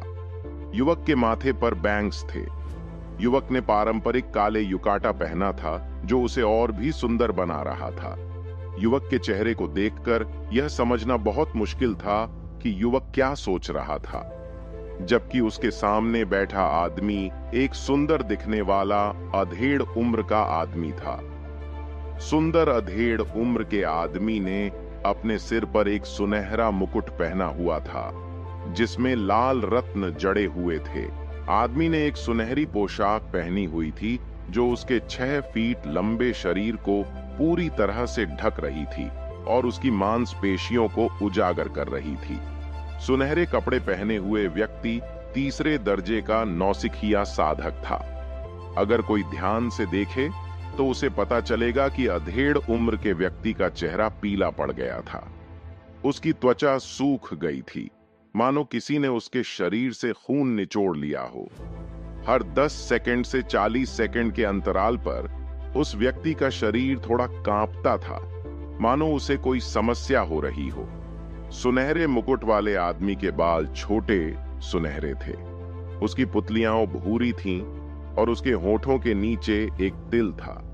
बिचौलिए ने खड़े होने की कोशिश करते हुए थोड़ा संघर्ष किया। हालांकि उसने इसे छिपाने की कोशिश की और ऐसा दिखावा करने की कोशिश की जैसे कि ऐसा कभी हुआ ही नहीं, लेकिन वासु ने यह देख लिया। यह देखकर कि राजा यह दिखावा कर रहा है कि वह इसे नहीं देख रहा है, वासु ने भी अभी के लिए चुप रहने का फैसला किया। खड़े होने के बाद उस आदमी ने अपने सिर से मुकुट उतारा और उसे अपनी दाहिनी हथेली में पकड़ लिया। आदमी ने वासु के सामने सिर झुकाया। स्काई लाइन किंगडम में आपका स्वागत है। मुझे यकीन है कि सर वासु पहले से ही मेरा नाम जानते हैं। मेरा नाम केन है और मैं स्काई लाइन किंगडम का राजा हूं। वासु धनुष लौटाने के लिए खड़ा हुआ। हालांकि वासु को झुकने की कोई जरूरत नहीं थी क्योंकि उसका पद स्काई लाइन किंगडम के राजा की तुलना में ऊंचा था। फिर भी वासु ने केन को प्रणाम किया। अगर कोई वासु का सम्मान करता तो वह उसे सम्मान देता। मैं वासु हूं, आपसे मिलकर अच्छा लगा। सबसे पहले मैं सर वासु को धन्यवाद देना चाहता हूं कि उन्होंने इतनी जल्दी मेरा फोन उठाया। वासु ने हाथ हिलाकर कहा, मेरे नाम के आगे सर लगाने की कोई जरूरत नहीं है। आप मुझे वासु कह सकते हैं और मैं आपको केन कहूंगा, अगर आपको इससे कोई परेशानी ना हो। केन ने सहमति में सिर हिलाया। वासु, तुम्हें मेरे राज्य की स्थिति पहले से ही पता होनी चाहिए। मैंने अपने परिवार को बुरी तरह निराश किया है। मेरे शासन में इस राज्य को पूरी तरह से बर्बाद कर दिया गया। मैं पूरी तरह से असफल हूं। केन ने अपना सिर नीचे झुका लिया और दुखी और शर्मिंदा महसूस किया। केन, मुझे यकीन है कि अगर दक्षिणी अग्नि ड्रैगन साम्राज्य ने आपके राज्य से संसाधनों का दोहन नहीं किया होता तो आपका राज्य इतना दयनीय नहीं होता।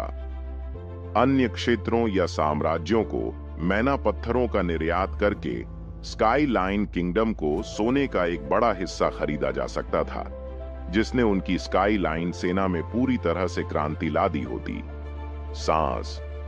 वासु, मेरे लिए चीजें कभी आसान नहीं थीं। मुझे लगातार धमकाया गया, दबाया गया और मेरा शोषण किया गया। चूंकि मैं कमजोर था, इसलिए मैं अपनी आवाज नहीं उठा सकता था। सिर्फ स्काई लाइन किंगडम के लोगों को ही यह तकलीफ नहीं हुई है। केन के चेहरे पर नजर बहुत कुछ बयां कर रही थी। केन उदास, दुखी, दिल टूटा हुआ और सबसे ज्यादा थका हुआ लग रहा था। जब से केन ने राजगद्दी संभाली है, तब से वह अपने राज्य को बदलने की पूरी कोशिश कर रहा है।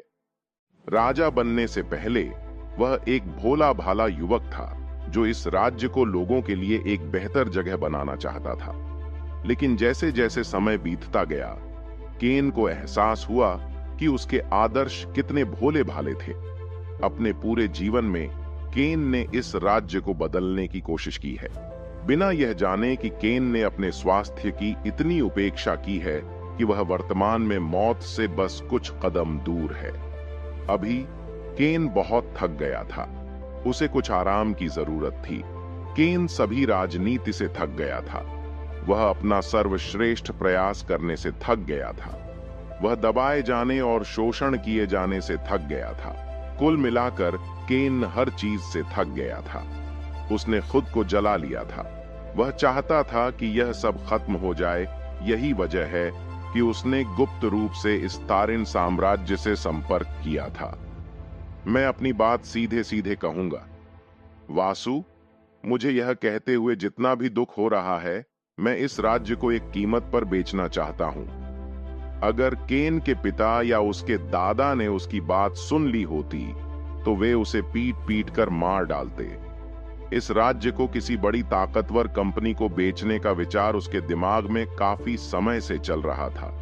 पहले तो केन के लिए यह एक विचार से ज्यादा कुछ नहीं था। केन के पास सोचने के लिए बहुत समय था।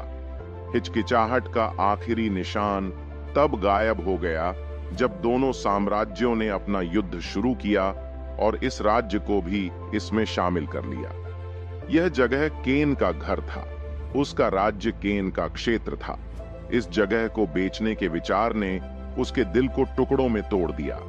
लेकिन केन इसके बारे में कुछ नहीं कर सकता था।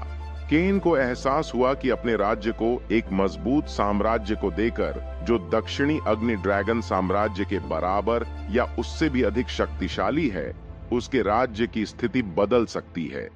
वह सपना जो वह पूरा नहीं कर सकता है, उसे कोई और पूरा कर सकता है। केन ऐसा करके बहुत बड़ा जोखिम उठा रहा था।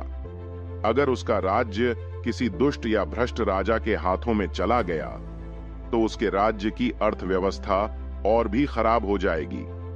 केन किसी भी स्थिति में ऐसा नहीं चाहता था। केन ने उग्रसेन साम्राज्य से संपर्क क्यों किया? इसका एक कारण यह है कि इन दिनों उग्रसेन साम्राज्य का नाम लगभग हर जगह था। हर कोई जानता था कि कैसे 5 महीने से भी कम समय में उग्रसेन साम्राज्य पूर्वी क्षेत्र के सबसे छोटे साम्राज्य से सबसे बड़े साम्राज्य में बदल गया।